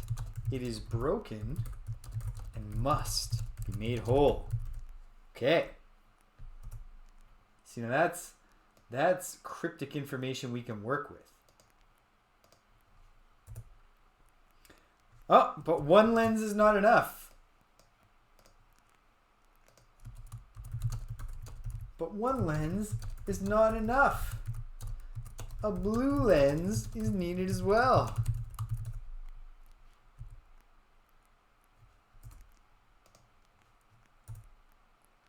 You must have 2 lenses, else all is for naught. Okay, 2 lenses. That's new in the Ultima cosmology. For a vital item to not come in either be a single thing or to come in a set of 3 or 8 to correspond with the principles and the virtues. Okay, we don't need to talk about my future anymore, but you know... Yeah, no shit, Penumbra. I haven't even left. Give me a little time to work on this. But do you know that you have a sister and she's worried about you? Let me double check that I'm spelling her name right.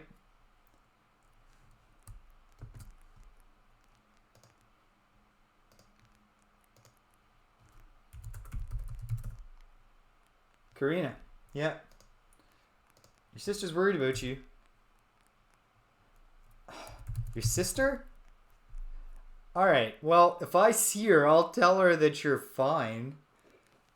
But, like, you could acknowledge here that you're stressing your family out. Okay. Well, what about this rune? It was buried with Baven, of course. Rest his shade.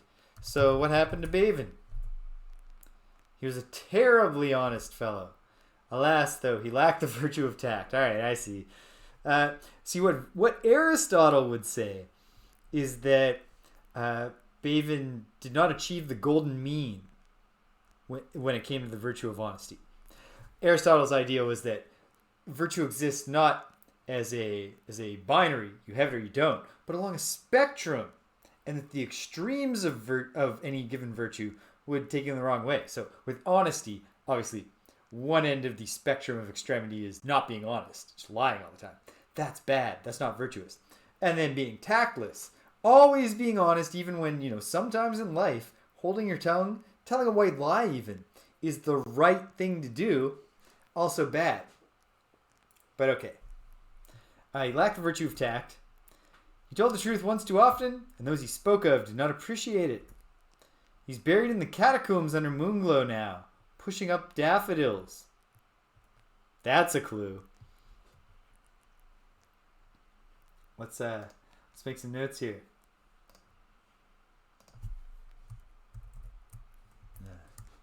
Oops. Meanwhile, Baven is buried in the catacombs under Moonglow, pushing up daffodils. I put daffodils in boldface. Am I going to need to find some daffodils and that's going to clue me into where the entrance to the catacombs is? Quite possibly.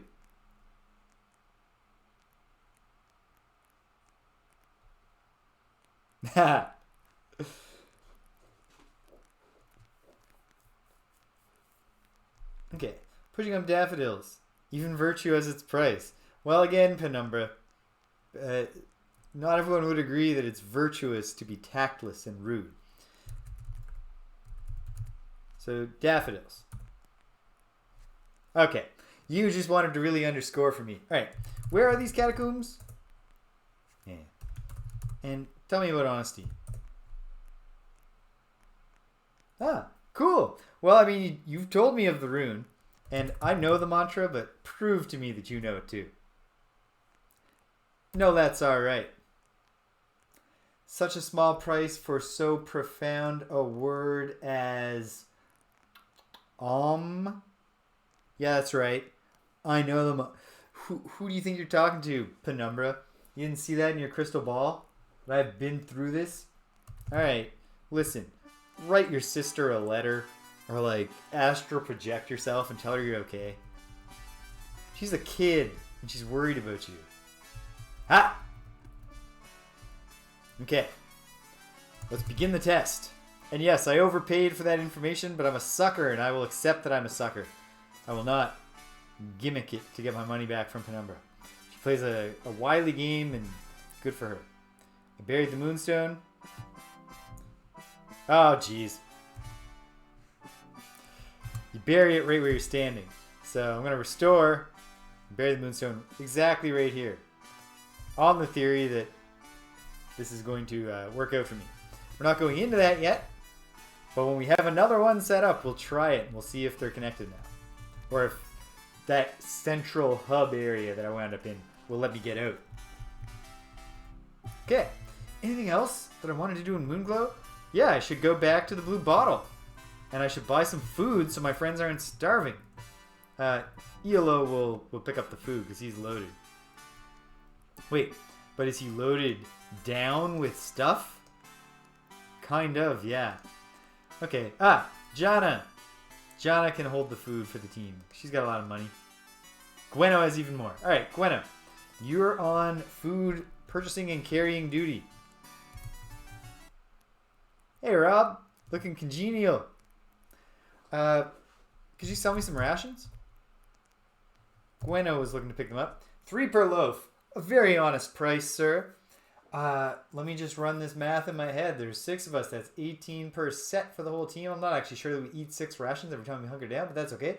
18 for the team for 1 night, so 36, 54. But I actually have to give the count, which is 18. No.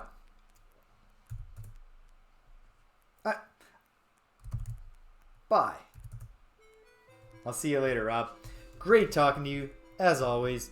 Let's head on up to the Lyceum, and if we see some daffodils along the way, maybe we'll tell Shamino to get down in the dirt and dig With your bare hands, buddy.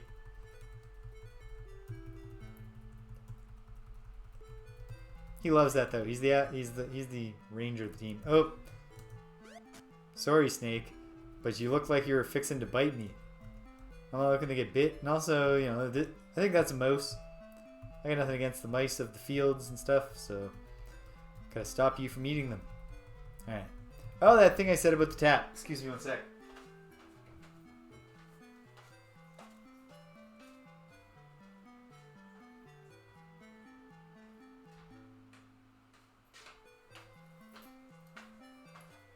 Alright, very good then. I named this episode after Jhelom, so we gotta get that part in no matter how sidetracked we get. Here we are. Those aren't daffodils, are they? Nah, that's just earth. And the Great Zhao is up here.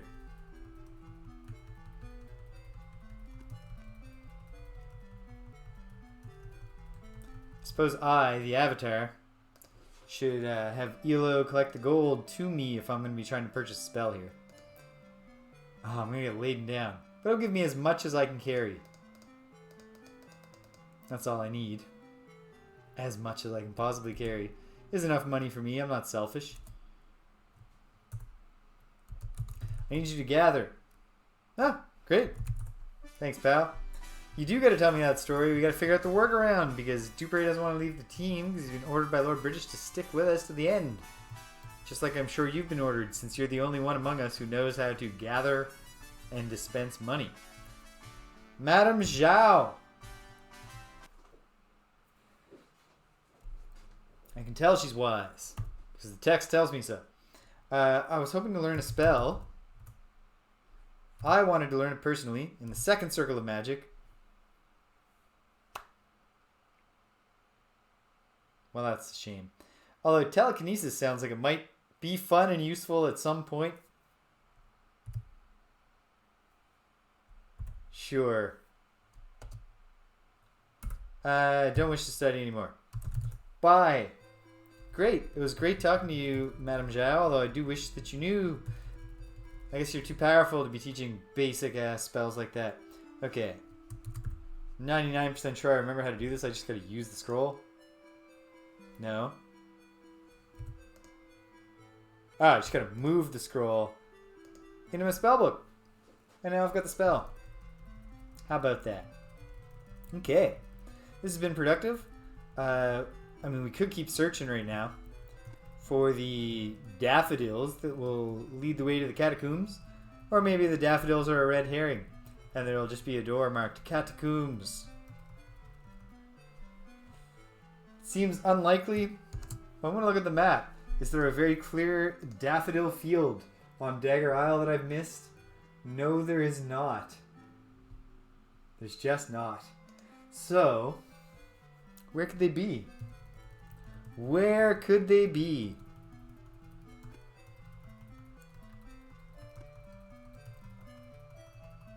They could be out here. This is, yeah, there's some dude. He lives there. There's a thing. I don't remember what it is. Doesn't matter. Now, right now,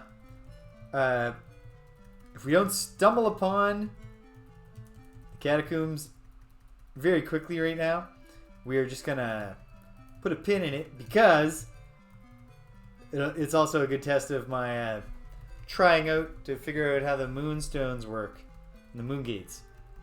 Because if I've got one planted here, and if indeed, oh man, more mouse on snake violence, but I guess if the mice are winning, that's good.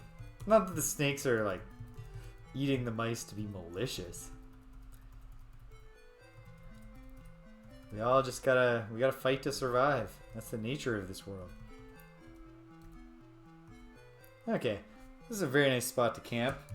Let's camp it down. Hey!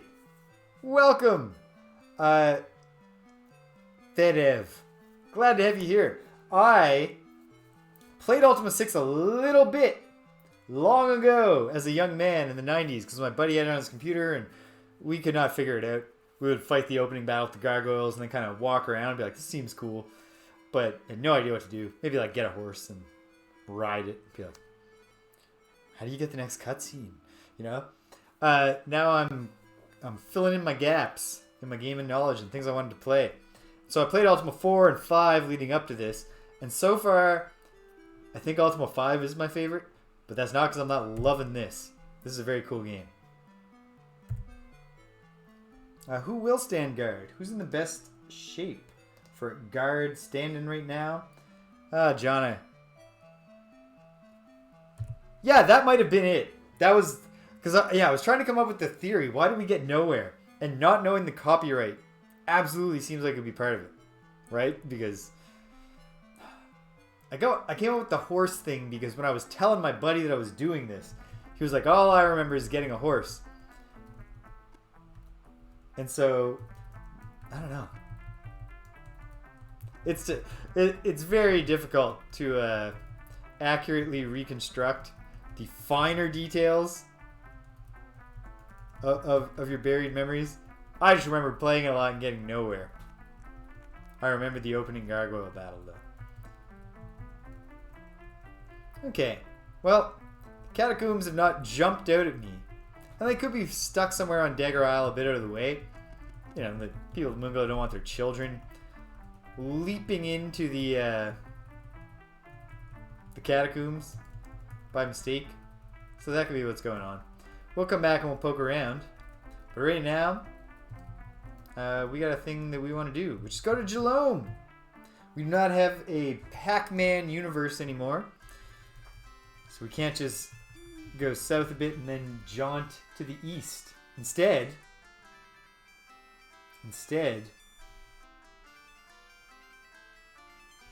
yes. Oh yeah, I'm definitely getting. I've liberated 3 shrines now. I've got 5 of the runes, I think. I've learned some spells. I know a bit about how I'm going to need a balloon. I've learned something about the gargoyles. I found my old buddy Sinvral. Yeah. Definitely having a better go at it. And I mean, I think I'm, on the whole, progressing much faster than I did in Ultima 5. Because I am big on doing things blind if I can. And with Ultima 5, I didn't go blind with Ultima 4, which I also didn't stream.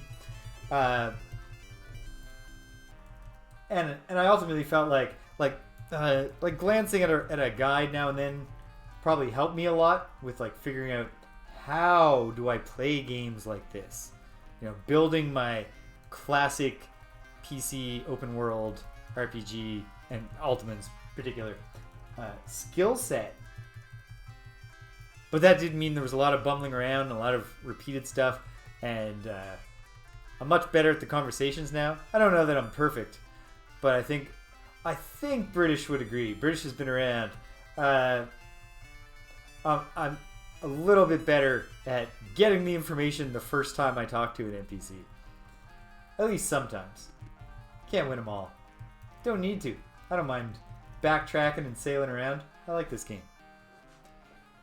Oh, we're near the Hydra Island.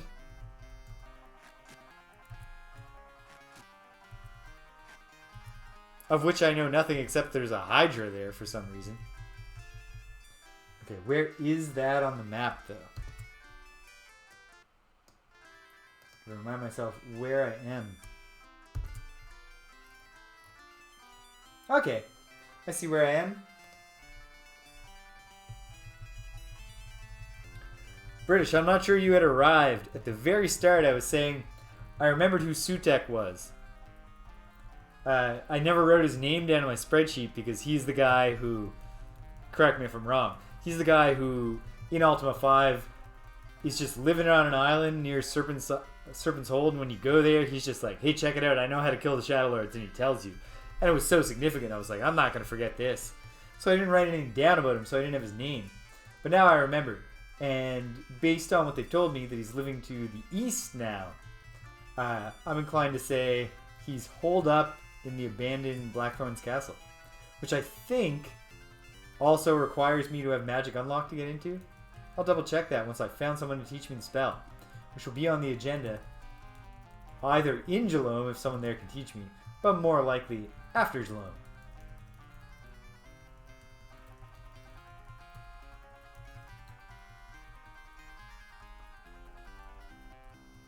Alright. But yeah, I'm having a great time with this City. I'm having a lot of fun. There are certainly some, like, there are some ways in which this is clearly an unambiguous great leap forward from, I don't know, what is this the dock to?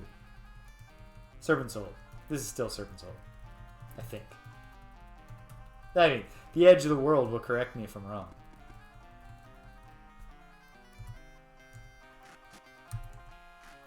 Sorry, Sea Serpent, but I didn't come here to play fair.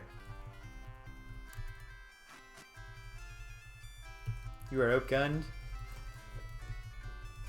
Yeah, I like it a lot. I love the obviously the addition of portraits, giving the characters, the companions of the Avatar, some personality. A great touch. Obviously, I'm sure very few people have ever played this game and said they got the size of the view window just right. I don't ever feel the need for more visual information about my surroundings while I'm playing Ultima 6. But there's a lot that's cool here, and I'm excited every time I fire it up, and I'm excited one day for when I move on to play Ultima 7, and then I'll less excited for Ultima 8 and 9 because I mean I was around when those were released, and I heard the news at the time, I heard the reviews at the time, and I know that generally they're not as well loved, but I think I'm too invested in Britannia now to not find out what's going to happen to it, so I'll be checking those out in the fullness of time.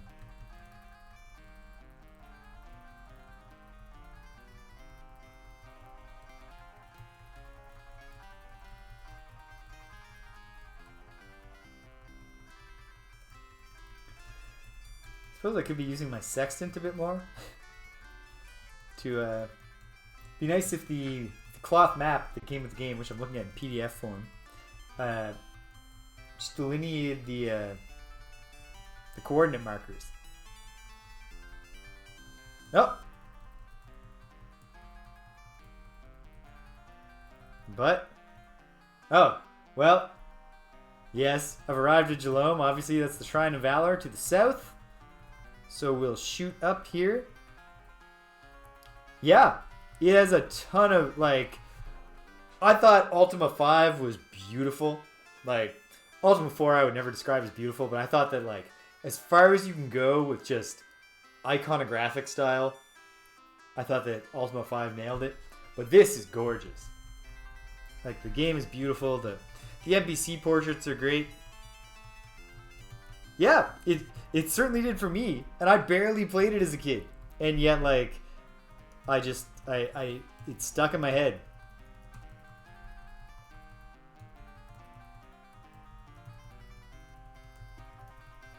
Okay, where's the dock gonna be? Eventually we'll find a dock, or we'll just get off. There we go. As the Avatar, I like to be a good citizen and not just run my ship aground wherever I go. And all right, let's get to know people. A tall, muscled man with a wide grin. His jaw is a bit wider than his grin, but he definitely looks like a guy who would be muscular. All right. Oh, I don't even have a sheet set up for Jhelom yet, so bear with me a moment here. Jhelom, name, job, info, the 3 columns of my note-taking sheet. Make the info column wider. Make the info column wrap text for when I need to type a lot. And let's find out what this tall, muscled man does all day. I bet he does something to do with ships. Or he just likes to get a tan down on the docks. Hello, he says, lumbering over to me and extending a large hand. Hello, sir. You remind me of my buddy Jeffrey. Big guy himself. Likes to shake hands. What can you do for me? You can introduce yourself. It's a pleasure to make your acquaintance. Peer. Oh, yeah. like the gem. So that's an interesting. Are you named after pure gems? Ha! That's funny, sir. What kind of sailor? Tell me what your dad's sailing. Oh yeah, it's in the family. So is that what you yourself personally do? You sell the boats. Not for you, the seafaring life. Cool. Well, nice talking to you. As you can see, I have a ship. But it was great to meet you. All right. I'll just make a note here. Pier, the shipwright. My father was a sailor. And his father before him. Oh, you know what? Here's the thing I thought that occurred to me that I'll share with the crowd. Because I've been joking a bit, you know. It's kind of silly that we get to the mayors of every city and they know I'm the Avatar and that I'm on there's clearly a crisis in Britannia. And then they're like, could you do some errands for me before I give you the rune and help you on this quest? But what I realized is that maybe not all of them, but most of the shrine quests, even though it still doesn't really make sense in the game universe that they're making you do this, I realized that they do serve a narrative purpose in the game, because I've talked also about when you read the compendium for Ultima 6 goes into great length kind of introducing you to the economy of Britain and being like, look, like, people don't just have clothes automatically. Like, there are weavers and people need to work the looms, and we get honey because there are beekeepers and there are fletchers who make the arrows, and the game itself does this a little bit more, like how Gwyneth in Britain will direct you up to the fletcher to get your arrows and stuff like that. And I realized that a lot of the quests also are forcing you to interact with the different professions of Ultima and talk to the people and learn about them. So it's really like, it's the developers putting their money where their mouth is, and really they're not just telling you, they're showing you this is a living, breathing world where everyone is important. It's not just the Avatar and the heroes that make Britannia work. And I think that's really cool. And I agree with you there that this is it is one thing that stands out. Like, I've played Ultimas 1 to 3 a little bit, and then 4 and 5 a lot, and obviously 6 now, and will eventually 7 and 8 and 9. And 1 to 4, you could look at them and think they look very similar, but a lot changes under the hood. And then the jump to 5, you get a whole new coat of paint, and a lot changes under the hood, and then this is a whole new thing. So 7, and then obviously we get, like, from what I've read, I don't know this, so I shouldn't say it's obvious, but from what I've read, with the Ultima 7, the Black Gate, and Ultima 7, Serpent's Isle, what I've read is that to anybody else making that game, any other publisher, would have called it Ultima 8. Like, they are apparently 2 very fully developed games, but because they use the same engine, Richard Gere was like, no, that's not how we do things here at Origin with the Ultima series. It's pretty cool stuff. And it really does speak to a lot of ambition. All right, this man is clad in the rags of a sailor. He's got a hook for a right hand. I'll shake your hand at least, sir. Spare a doubloon for an old sea hand? Yes. How much do I give him? Well, he asked for 1 doubloon. You're welcome. Oh, I've heard, and I will. We will not start those games with V1.0. The very, very minor game breaking, but not that common and easy to get out of and relaunch the game. Bugs that I've encountered here, that's the level of bugginess I can live with. Don't need to experience the EA, telling Richard Gere, we got to release this game on schedule for the quarterly earnings report. We don't need to experience that version of Ultima 8 to get the real experience. Yeah. So anyway, tell me about yourself, sir. What's your name? Heftimus McPry. That's a cool name. I bet. My big getting stuck due to bugs RPG experience comes from Follow 2. I've mentioned it before, but just I helped the ghouls by fixing their nuclear reactor, and it bugged out and made them all want to kill me, and I stupidly did not have a recent save besides the one I made just before I attempted to fix the reactor, and yeah. Heftimus McPry. It's quite a name, sir. What do you do? Once, Buccaneer's Den quaked at the mention of his name. So you're a pirate. Okay. The greatest saber fighter on all the high seas. Kind of probably a... Then one day someone cut off your hand? Or... You fought Captain Hawkins. That scurvy dog. And he struck off my hand with his sword. Okay. What else have we heard about Captain Hawkins?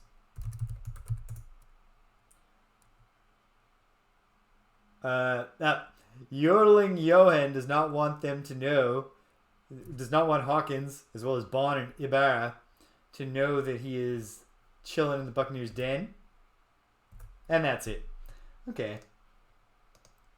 But we can learn more about Hawkins right now, I'm thinking. Tell me this Hawkins. Ah!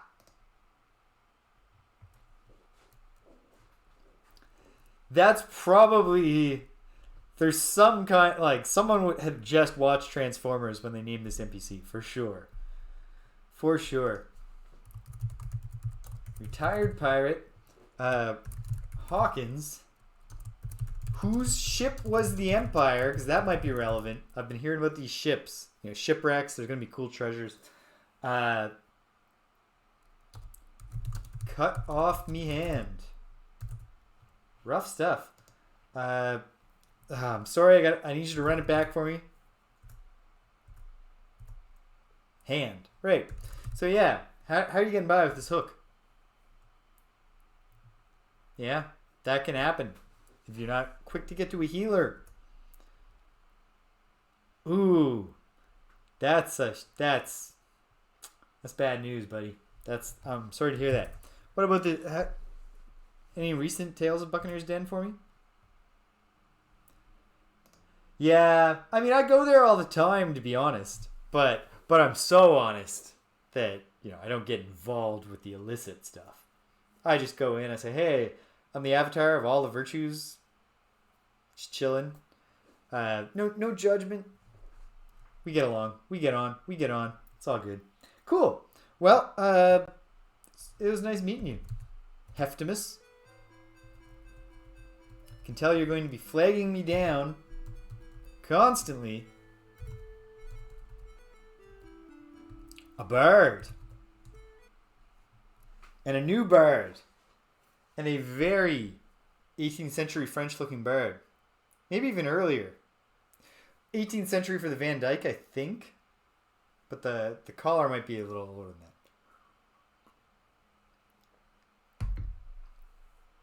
He's dressed in velvets and silks of yellow, green, and blue.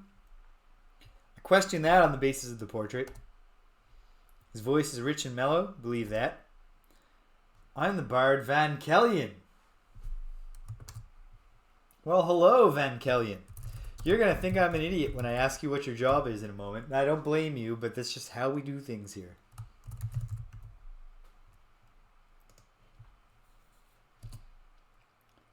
Well, some have called me. Yada, yada. But you can just call me James. I'm glad that it's a pleasure. It's a pleasure likewise. There's things I'm supposed to ask bards about. I believe it's just asking about shipwrecks.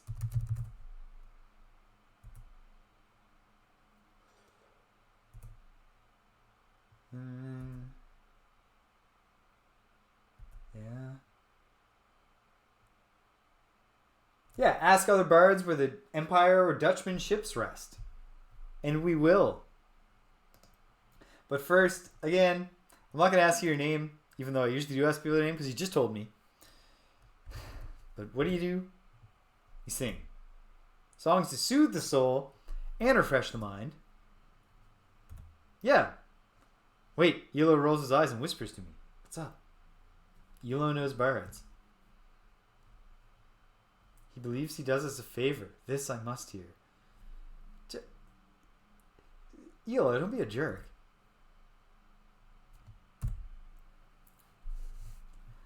Though she disdains to speak to me, ah, how I pine and sigh for her. I would that I were handsome, oh, sing ho-ee-oh-ee hum. That, you didn't really, okay, that didn't really go anywhere. Let's talk about the Empire. What about the Dutchmen? What about shipwrecks generally? No? No? Alright. Do you know my buddy Jhelom the Bard? Have you heard any rumors? It was nice to meet you. Perhaps I will talk to you again. Hello, strong-looking man. An angry-looking man. And this guy looks angry. But, like, angry in a, like, he was stepping up to the bar and he kicked the little footrest rail there or something. Or he, like, you know, stepped in the spittoon. Like, just a real localized, petty anger. He's got short swords on either hip. So this guy's a dual-weapon fighter. Good afternoon. Good afternoon, Stelnar. And Shmiel's going to make the introduction. Stelnar Starhelm. That's quite a name, sir.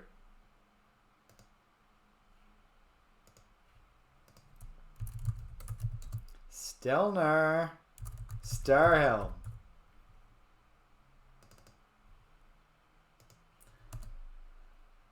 Pleased to meet you, my Lord James. Yeah, it's nice to meet you too. This is going to sound stupid. What do you do?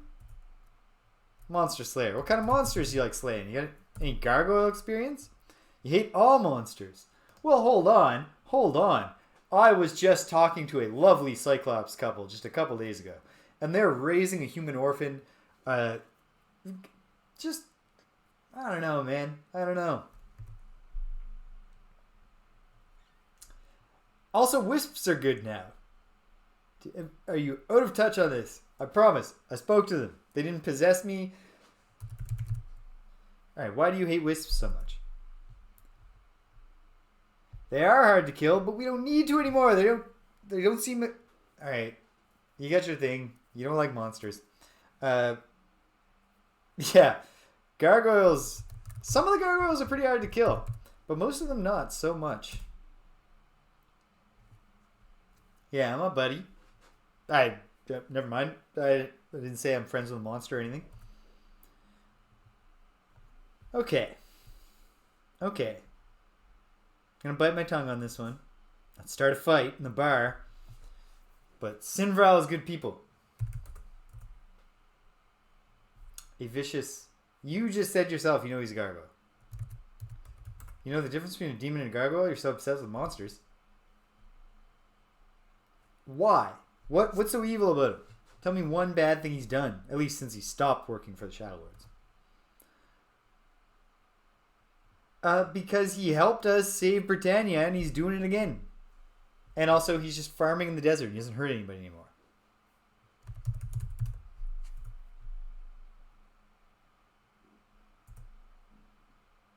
Yep, he does.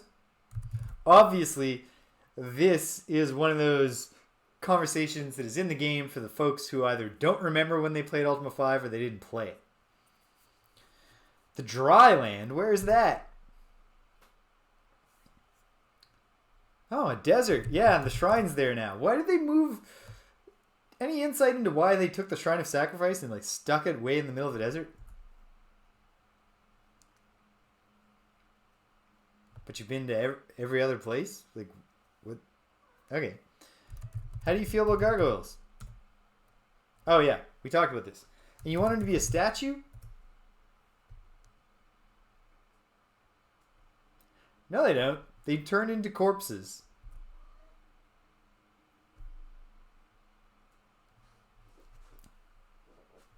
Van Kellion knows. Yeah, this is not These are not your Ultima 5, your mother's gargoyles, sir.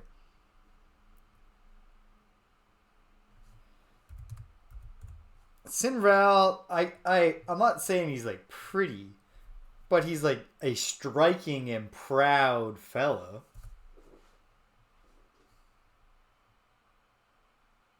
Fuck yeah. Elo, why are you such a... I don't understand Elo's attitude towards this guy who seems like good folk.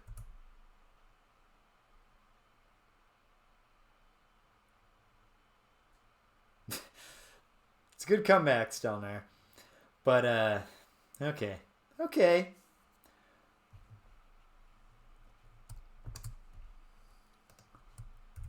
I really hate monsters. Even Sinval.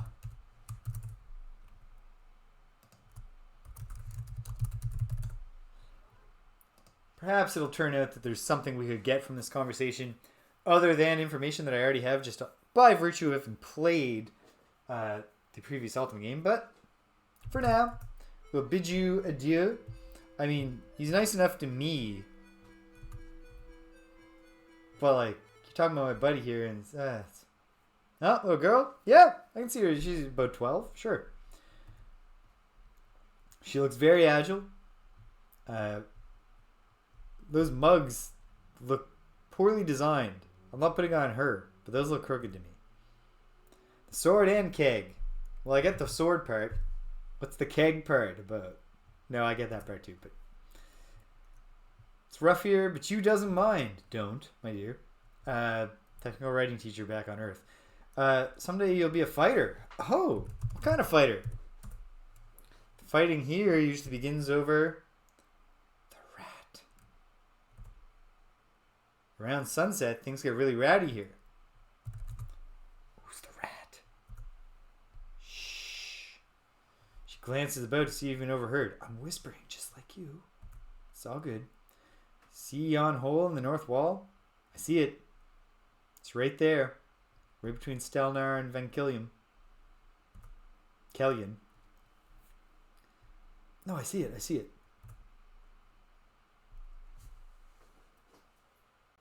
Son of a bitch.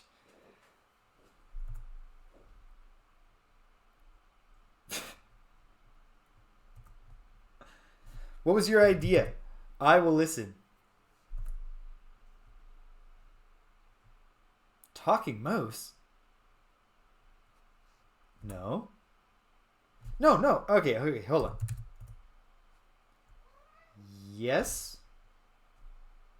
Okay. I'm sorry, what's your name, dear? Lysandra, but her friends call her Andy. So we'll call her Andy. Barmaid, the rat took the rune through that hole. I bet Lord British's talking mouse friend. Don't remember that coming up in 4 or 5. Could help you find it. Retrieve it. We don't need to find it.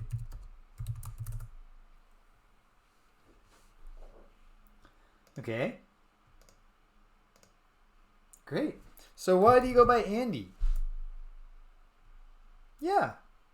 So what? I knew an Andrea once who liked to go by Andy.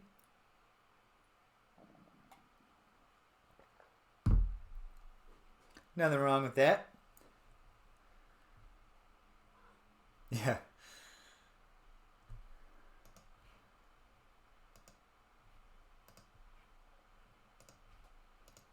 Well, we'll find out about this rat next time we're in Britain.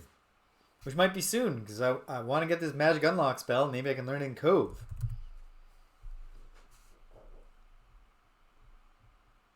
Stuart. That's a... I'll say that is a unconventional gender assignation of a name that I've never heard before. But I mean, the fact that she was a junior, I think, illuminates a lot. Some men just need their name to carry on. Whoa! Look at this small man in a handsome vest made of seashells No comment on the ridiculous mustache?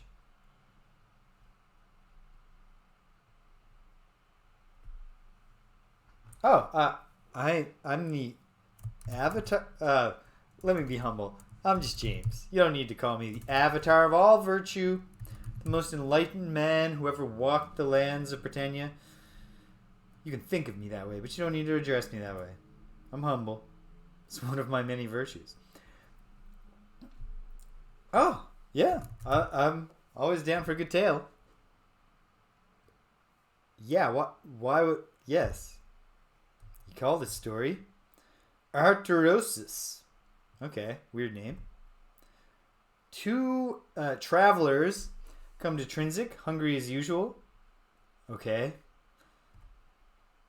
One goes out and gathers a poisonous weed from the swamps. The other sneaks into town and puts the plant into the trough of a horse. Well, the poor host doesn't know better. He eats it, swells up, and takes ill. The owner, Emmanuel, doesn't know what to do. Along come the Roma. Aye, they cry. Yonder nag hath contracted arturosis. Unless it is immediately removed, the rest shall catch the same fatal disease. Emmanuel decides to sacrifice the diseased one, and the travelers agree heartily. For but a few coins, say the travelers, we will lead it away and bury it far from here. Emmanuel is too happy to hand them the doomed animal's bridle plus 10 coins. So the travelers make a great kettle of horse stew and bury the rest. A great feast is held amongst the travelers. Meanwhile, Emmanuel thanks Virtue that the equine epidemic was caught early on. 'Tis a true story, my friend. Well, I don't know if it's a true story.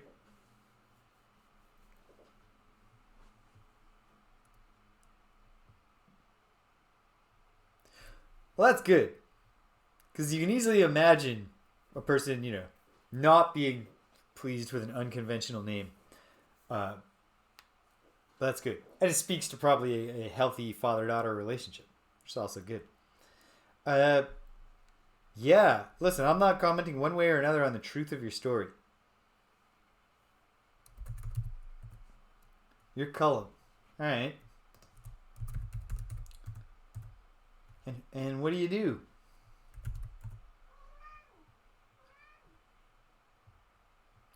Okay, he's a musician.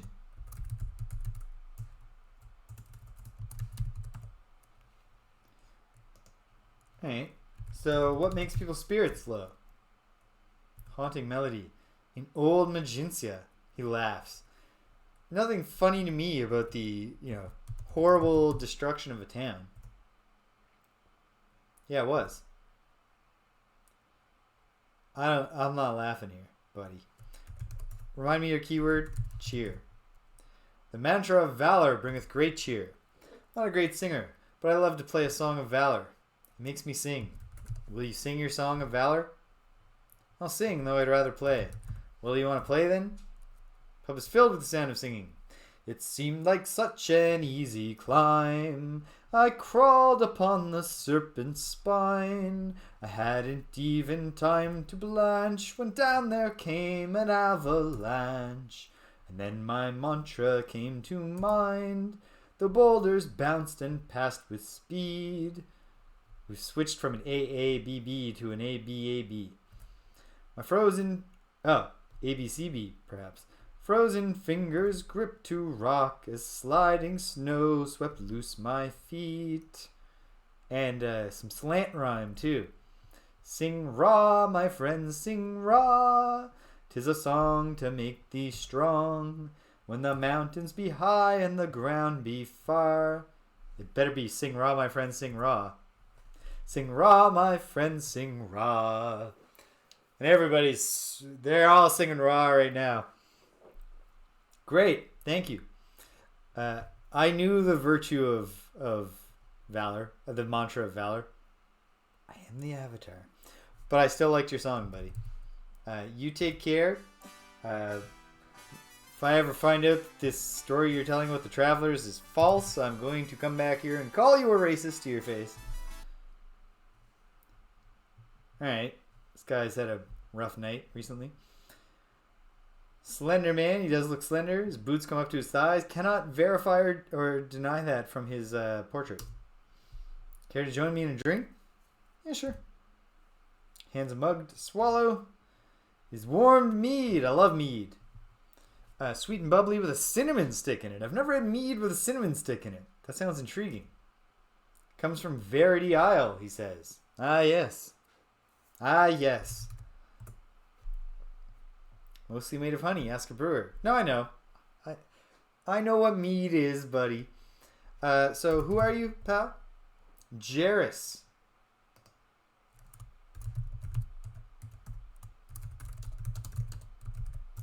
One second. Sings of the mantra of valor. That was Cullum.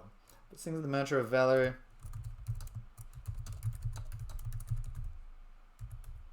Tells the tale of Arturosis. Alright, now Jairus. Myself? Well, no, I'm James. I'm G. Yeah, it's a pleasure. You seem like a nice guy. I mean, actually, you seem like a guy who pisses people off. He runs his mouth a bit too much. What do you do when you're not getting punched in the face? Someday he hopes to join Zelavan's stalwarts and be a guard. Well, who the hell is Zelavan? When that last earthquake struck, I was pinned beneath a great tree branch. Lord Zelavan himself hoisted it up while a guard pulled me clear. Okay, yeah, he sounds like a cool guy. Alright. Is that your... That's it? Alright. Nice to meet you.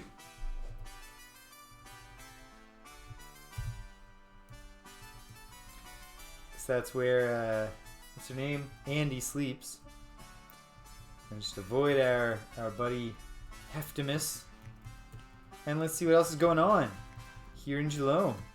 See if we can find this Lord Zelavan, who I'm guessing. Oh! Chance to test our theory. Our theory. My theory. Still haven't learned the deal is with the moonstones. Let's find out though. If I step in here. Now that I've got 2 of these planted. Oh, wouldn't you know?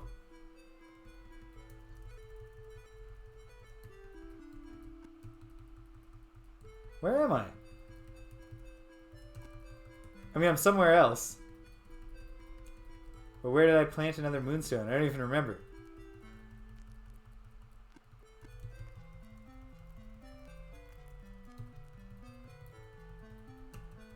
I'll find the answer soon enough. It's an inn. The proprietor is not... Ah!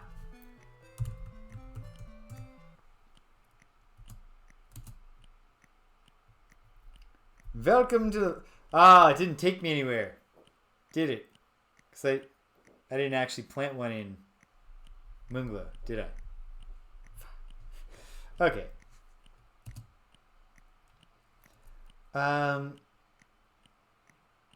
Right now, sir, I'm actually, I'm good. What's your name, though? Dutch. Your name is Martin, but your friends call you Dutch. So, do they call you that because you have a Dutch accent? Because how does that work in Dimension? Okay. Here's Dutch, the innkeeper. So, yeah, they call you Dutch. Ah, that's my name. Okay, yeah. How do you feel about gold, sir? Okay, what do you do? Yeah. 5 gold per night per person? Not at the moment. Yeah, perhaps some other time. It was a pleasure to meet you. I hope you have a good non-journey, just chilling here in the place where you live. I'm still in Jhelom, right? Right. Yeah. Okay. Well, the complete lack of travel caused by that moon gate is that actually might be a point in favor of the hypothesis. We shall see. Yeah, so this one's locked. What else is here in this town? Where is Lord Zelavan? Zelavan, whatever. However you say it. Where's anything? What do you folks do in this town? Ah! There's a sign. A man with a serpent and heart tabard covering his chainmail. I welcome thee to Jhelom. When you walk in Jhelom. Ah, you're Zelevin. Yeah, I had a feeling. My name? Well, just the name, you don't need my title. My reputation precedes me, I see. Yes, I am a valorous man. Yeah, me and British go way back. I do feel at home already. What can you tell me about Lord British? You grew up near Britannia. 'Twas the sunsetter of the Brittany Bay, and the ships at rest in the harbor that drew you away to the sea. Yeah, it's a beautiful, beautiful sunset over Brittany Bay. What do you, I know you said you're the Lord Mayor. What do you do? The valorous are often boisterous, so watch over the fighters. Yeah, my buddy Jeffrey, he's got a whole thing. He longs to return to the battles, I remember him saying to me once.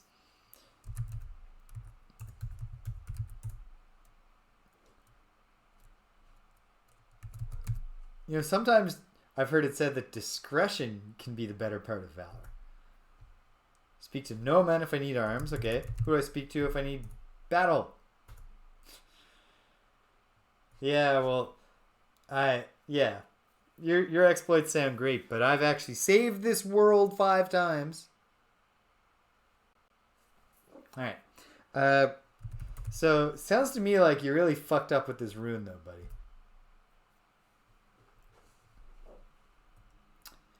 Yeah, and did the rat win?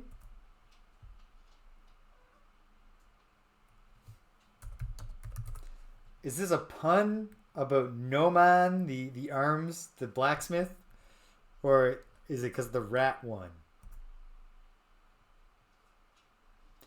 Yeah, that is a stupid pun, my friend. You might say that no man was the victor when you're saying no. How do I, the avatar, except for the fact that I'm reading text instead of hearing you, how am I even supposed to know that that was a pun? I don't think that's funny, sir. I just don't. How's the shrine doing? Yeah, you wouldn't know. You know, strike me as the type who does a lot of meditation.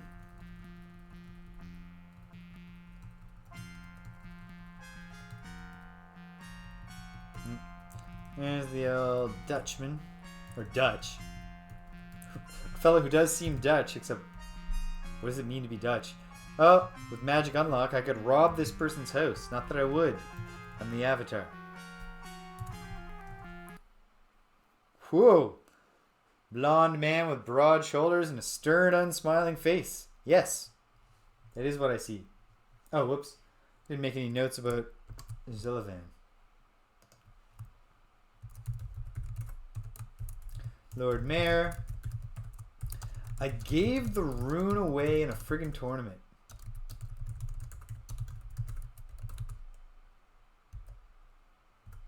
What a weird thing to do. Anyway, I'm guessing you're Nomad. Ah, yeah. I'm James. Hello. I'll bow stiffly in turn. Yeah. I always feel like an idiot these days when I do this, but what do you do here? Cool. I actually came to talk to you about the rune, though. And then I'm going to see if you want to buy some of this junk that I'm carrying around. Yeah. And then what happened? Tell me the story. I have an inkling.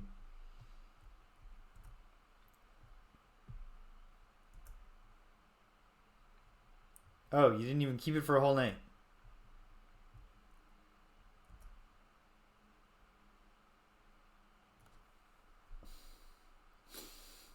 No, man.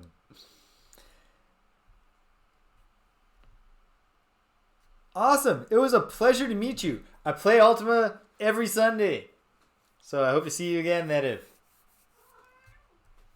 And I'm glad to have you on the follow. I'll follow back. Showing the rune around. when it fell from your grasp onto the floor. You're not covered. Yep. At least you own this.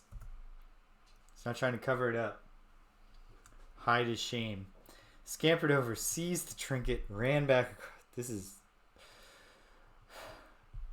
I gotta talk to Lord British, not just about his talking mouse friend, but about rethinking the entire policy of trusting these fucking Lords Mayor with these runes. How about we just keep them all in one vault underneath Castle Britain?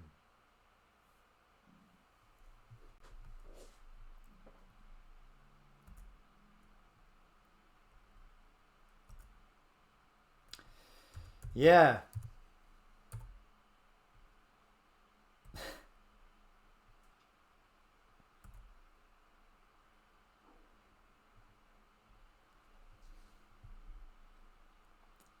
Gave up that easily, huh? Didn't try like a pole. Put something sticky on the pole and get the bricklayers to... Alright. I need a minute to process this. Numan, do you buy crap that people find in the desert? Yep. That's all he wants from there. Okay. What do you take from Jhelom? Jhelom's loaded down with bows.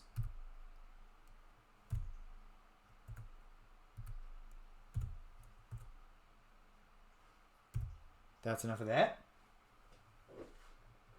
No, I didn't change my mind. I just... Alright. Obviously, Numan's taking... You know, he's taking some headshots in his day. We gotta be patient with him. And I guess Shimino might have something. Yep, club. That's it. You're not inspiring me to want to think that your inventory is gonna be terribly exciting. Okay, well, we've got our rune quest. And it almost seems like a subtle knock on the entire virtue of valor. What time is it? In the game. 6:35 p.m. A little bit later than it is here on Earth. Oh, whoops. Is that it? Is that Jhelom?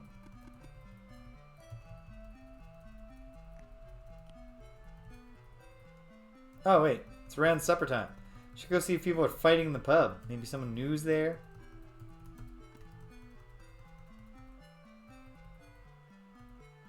This doesn't seem any rattier than it was. I can see that Heftimus is enjoying some ale that he bought with my money, and that's fine.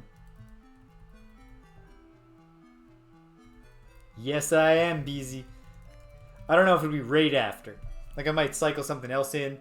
I don't think... Like, someday I want to do the Worlds of Ultima spin-offs, but I don't think I'm going to do them before Ultima 7. But, oh yeah. In the fullness of time, we are... We'll close this off. I might even go back and do the first trilogy, even though I know that 1 and 2 aren't going to, like, light my socks on. Light my world on fire. Knock my socks off. Okay, hold on. I should go back and see... Is Dutch still up? Can I get a room, sir?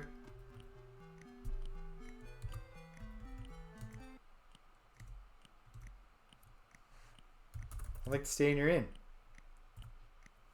Yes.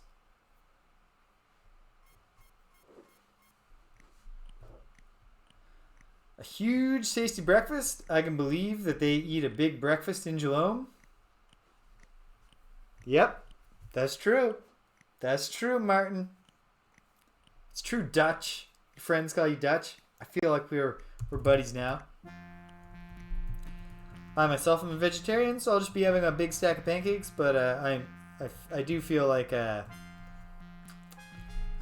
Dupre here at least will go all in on that bacon. I think this one is mine. Let's save just so I don't form a ship heist. Yep, this is mine. Let's hit the high seas. All right. I'm running out of time. Not in the game. In my life. In in my afternoon / early evening. So, last acts, let's return to Britain, where we can, talk to Lord British about his mouse. Maybe swing over to Cove and see if I can learn Magic Unlock. And that'd be a good place to stop. Or I might have stopped sooner, depending on how long it takes me to do this. But okay, lining up on that, so I got a good view. This first part's pretty easy. Just jaunt east till I hit the main continent. I think Jhelom, if indeed setting up the Moongate network is as simple as this, Jhelom will be a good place to have left the Moongate. It's out of the way, and when we come back, hopefully with a mouse that can find that rune, we can buy a skiff from, I've forgotten his name, but I wrote it down. But we can buy a skiff from the fellow when we need to go down to the shrine. And then other than that, I'm not really feeling the sailing all the freaking way to Jhelom ever again. Now that the world doesn't wrap around like an arcade game.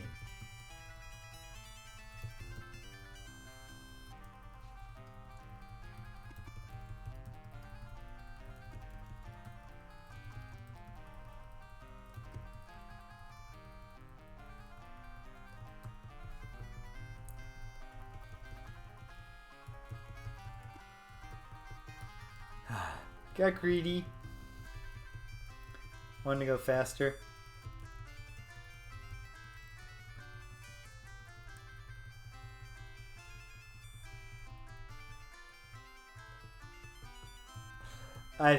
You might. Right. There is this orb.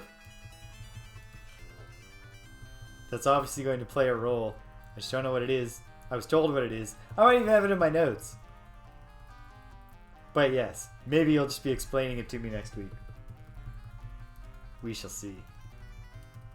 We'll see. I might be able to deduce it if I apply myself and I read through my notes and look at the compendium again throughout the week. And then again, I might not get the opportunity to do that. That seems plausible to me. Narg.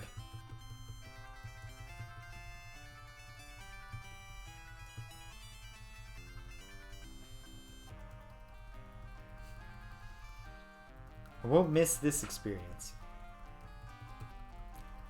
Endless sailing. Once I know the tricks.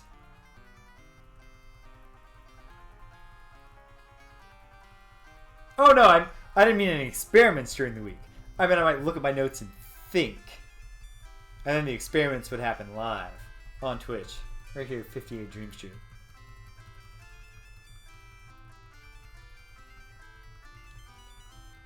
La da da la da da. Shemina, buddy? Land ho? Do you hear land up ahead? No, we're probably like just passing Trinsic to the west by now. Do do do do do.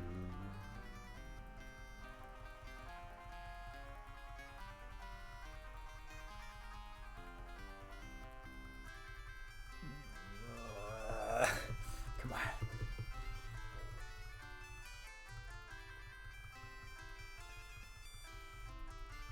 I mean, I know I'm lined up. I can't miss the continent.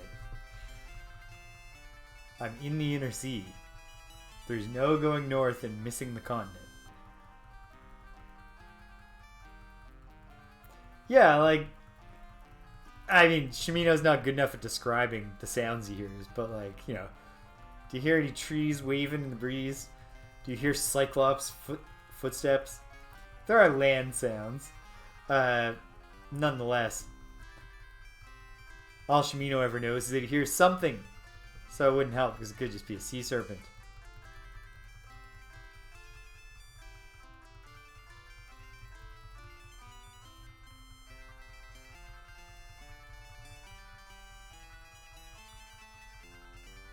If I get to the end and then It's gonna be a disappointing reveal when you're doing the. You want to hear about all the things you missed? If you're like, there's a pirate NPC you can get on your team, and he has a telescope.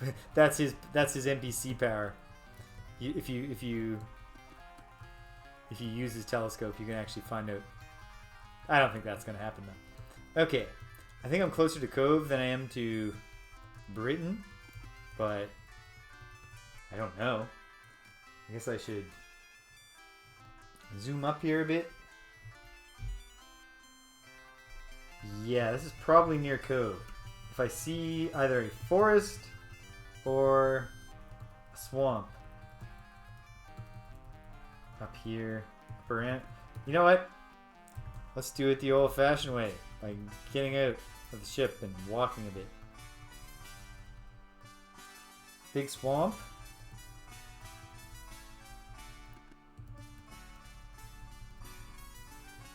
Huge swamp.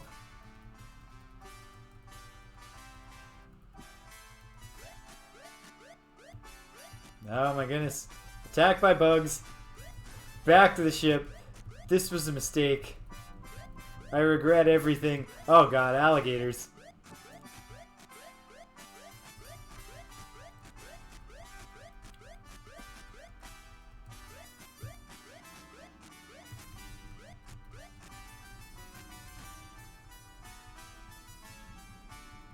Okay.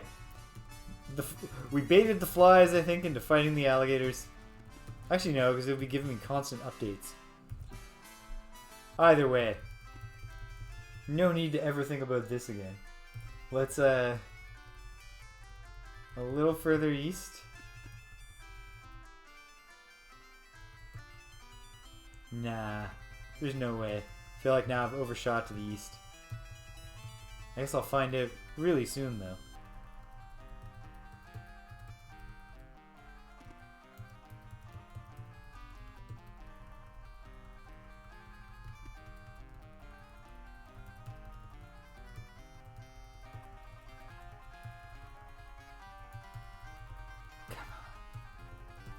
Oh, did I see road?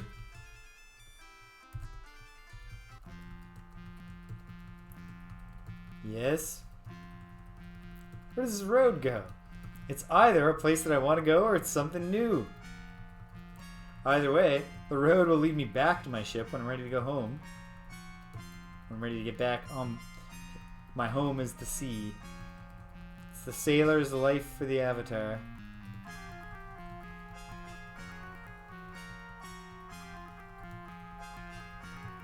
I'm awfully curious what I've done here. Oh yeah. Are you sure it's something, Shimino? We're circling the swamp again.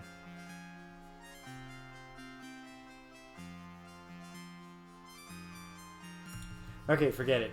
Back to the ship, sailing as far west as we can get so that we know where we are. Hey, sweetheart, it is almost that time. S-U-P-P-E-R time. If she ever learns how to spell, I'm in trouble. Yeah, she's 13 years old. If she hasn't figured out spelling, I don't think it's coming. Yes, sweetheart.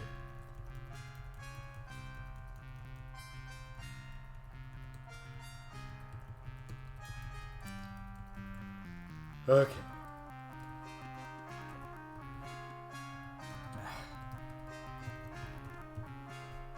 You could have been a little bit more generous with the which directions can you get on your ship from based on its exact alignment with the land you docked it next to.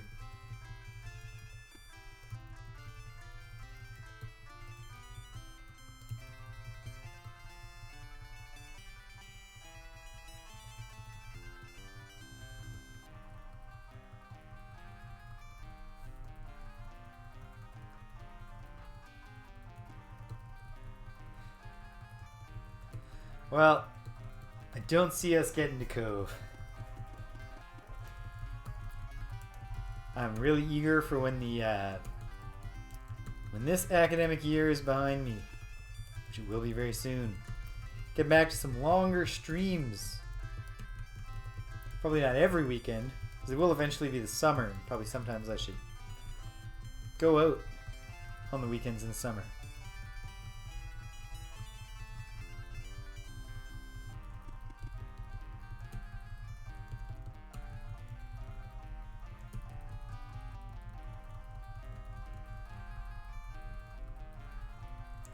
But we will talk to Lord British before we turn it in.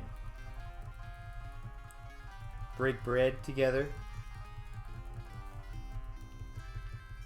The Avatar and his companions, I mean. I don't have any bread, and I certainly can't share any bread through Twitch with anybody at home.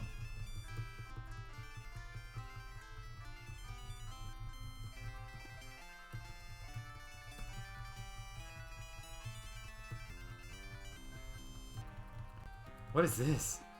What on earth? Okay, wait. Is this cove? This cove right here.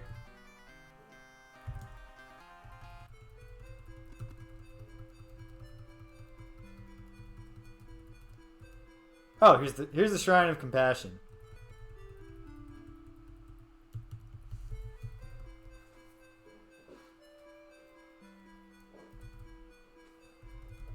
There's the thing.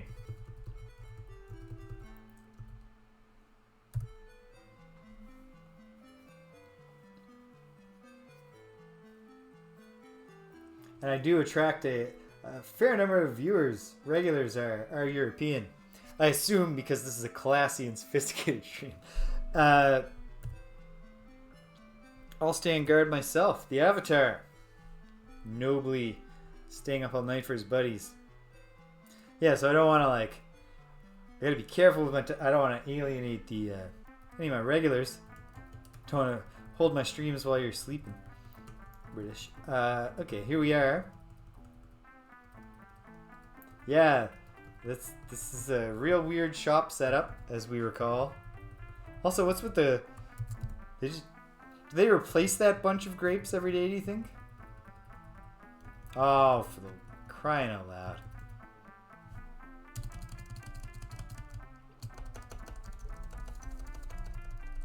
Get out of bed, you lazy jerk.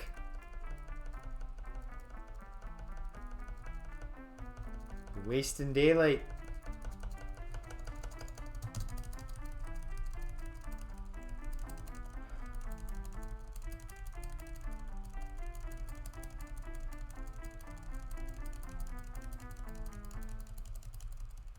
It is well into the morning.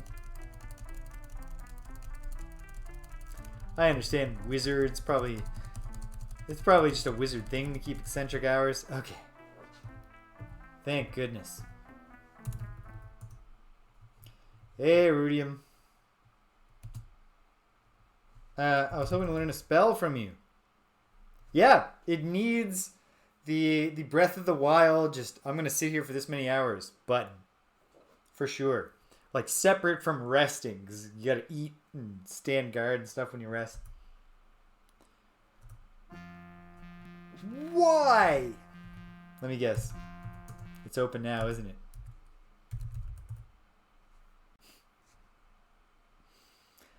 Rudium he stands on propriety until I place my hands on the counter. This shop is not open. I, the Avatar, would like to learn... oh, great. Thanks, Rudium. Thanks for nothing. I wish to study in the circle of Bai. Jeez. Look at this clown. Alright, let me look at my spellbook, though. Maybe there's something you can teach me while I'm here. Spell field. Poison, telekinesis on trap. Create food. Attack, spell, magic, help. Which I never want to use. Light. Yeah. You know, I should give Rudium a break. I also have the 8th level Armageddon spell, which I'm not going to just haul off and use on a whim. Okay, what does Shimino have thus far in his book? Oh, hey. Well, he's got one more than he did. Heal and nothing else. which he can't cast at all because he has no reagents. Okay. Okay. I don't want to deal with reagents right now. Because we're wrapping up momentarily. Not pretty soon. Gotta get to Brit. Gotta talk about British. Shimino wanted to learn a spell. But he's not interested in any of those. Except the one he already has. No, he's ready. Alright, Rudium. I hate coming here. Your shop is terrible. I hope you have a nice day. If I knew what I don't know, it'd be a whole other, whole different experience. But I only know what I do know. And not even all of that. I know a fair portion of the things that I do know. And none of the things that I don't.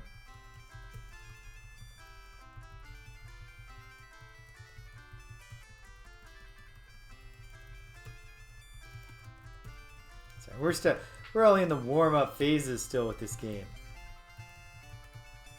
Only just hit visiting all the towns. Still solving the rune quests.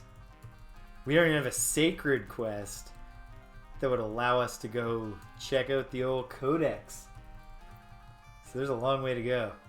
That's fine by me. Because I do love playing Ultima.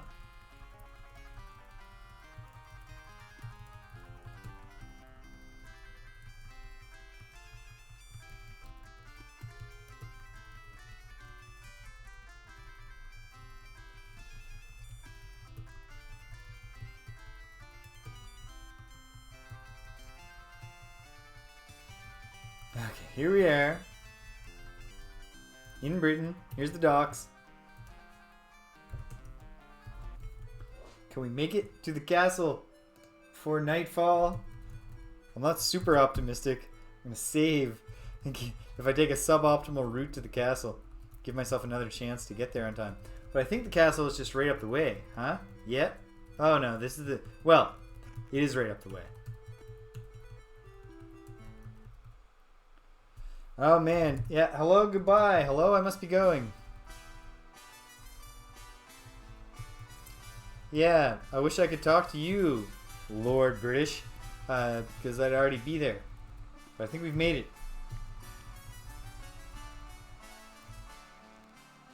Oh, crying out loud. What clue do you have? Yes. I hope you will.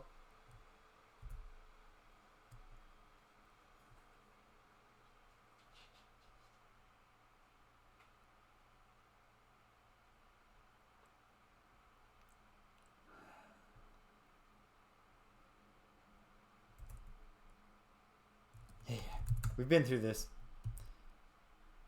Sure. What did the goose say to the avatar? What?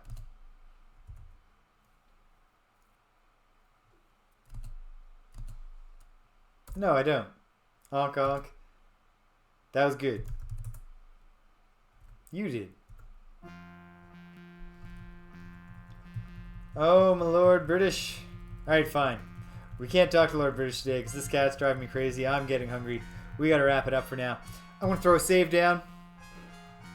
We'll see if we'll be back next Sunday. Maybe I'll find out some more of the things that I don't know. Maybe even a few of the things that I do. We'll talk to Lord British. We'll do other things too. We'll do lots of things next week, and I'm looking forward to it. Hopefully, get that Rune of Valor. See if we can free that particular thing. And then we got to talk to more people, and we got to talk about more things. We'll find these shipwrecks. Who knows? The sky's the limit.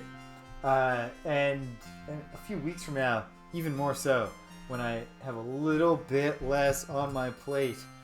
Yeah. Busy times. But alright, folks, if you stuck around to the end, I'm really glad you're here. If you left, you can't even hear my voice anymore. I'm so glad that you stopped by. This week, Still nothing on Thursdays. Me and Greg will be back soon with something other than professional wrestling video games. So get excited about that. Friday Night Forgotten Circles, I always look forward to. That'll be happening on Friday, unless something happens that stops us from doing it. Then I'll be back next weekend for more Star Control 2 on Saturday, more Ultima 6, The False Prophet, here on Sunday. And until whatever alignment of the moons is particularly necessary, and we somehow use the orb and put the moonstones in the right place, and we're all able to wind up in the same spot together. Until that happens, take care of yourselves, and be kind to everyone you meet.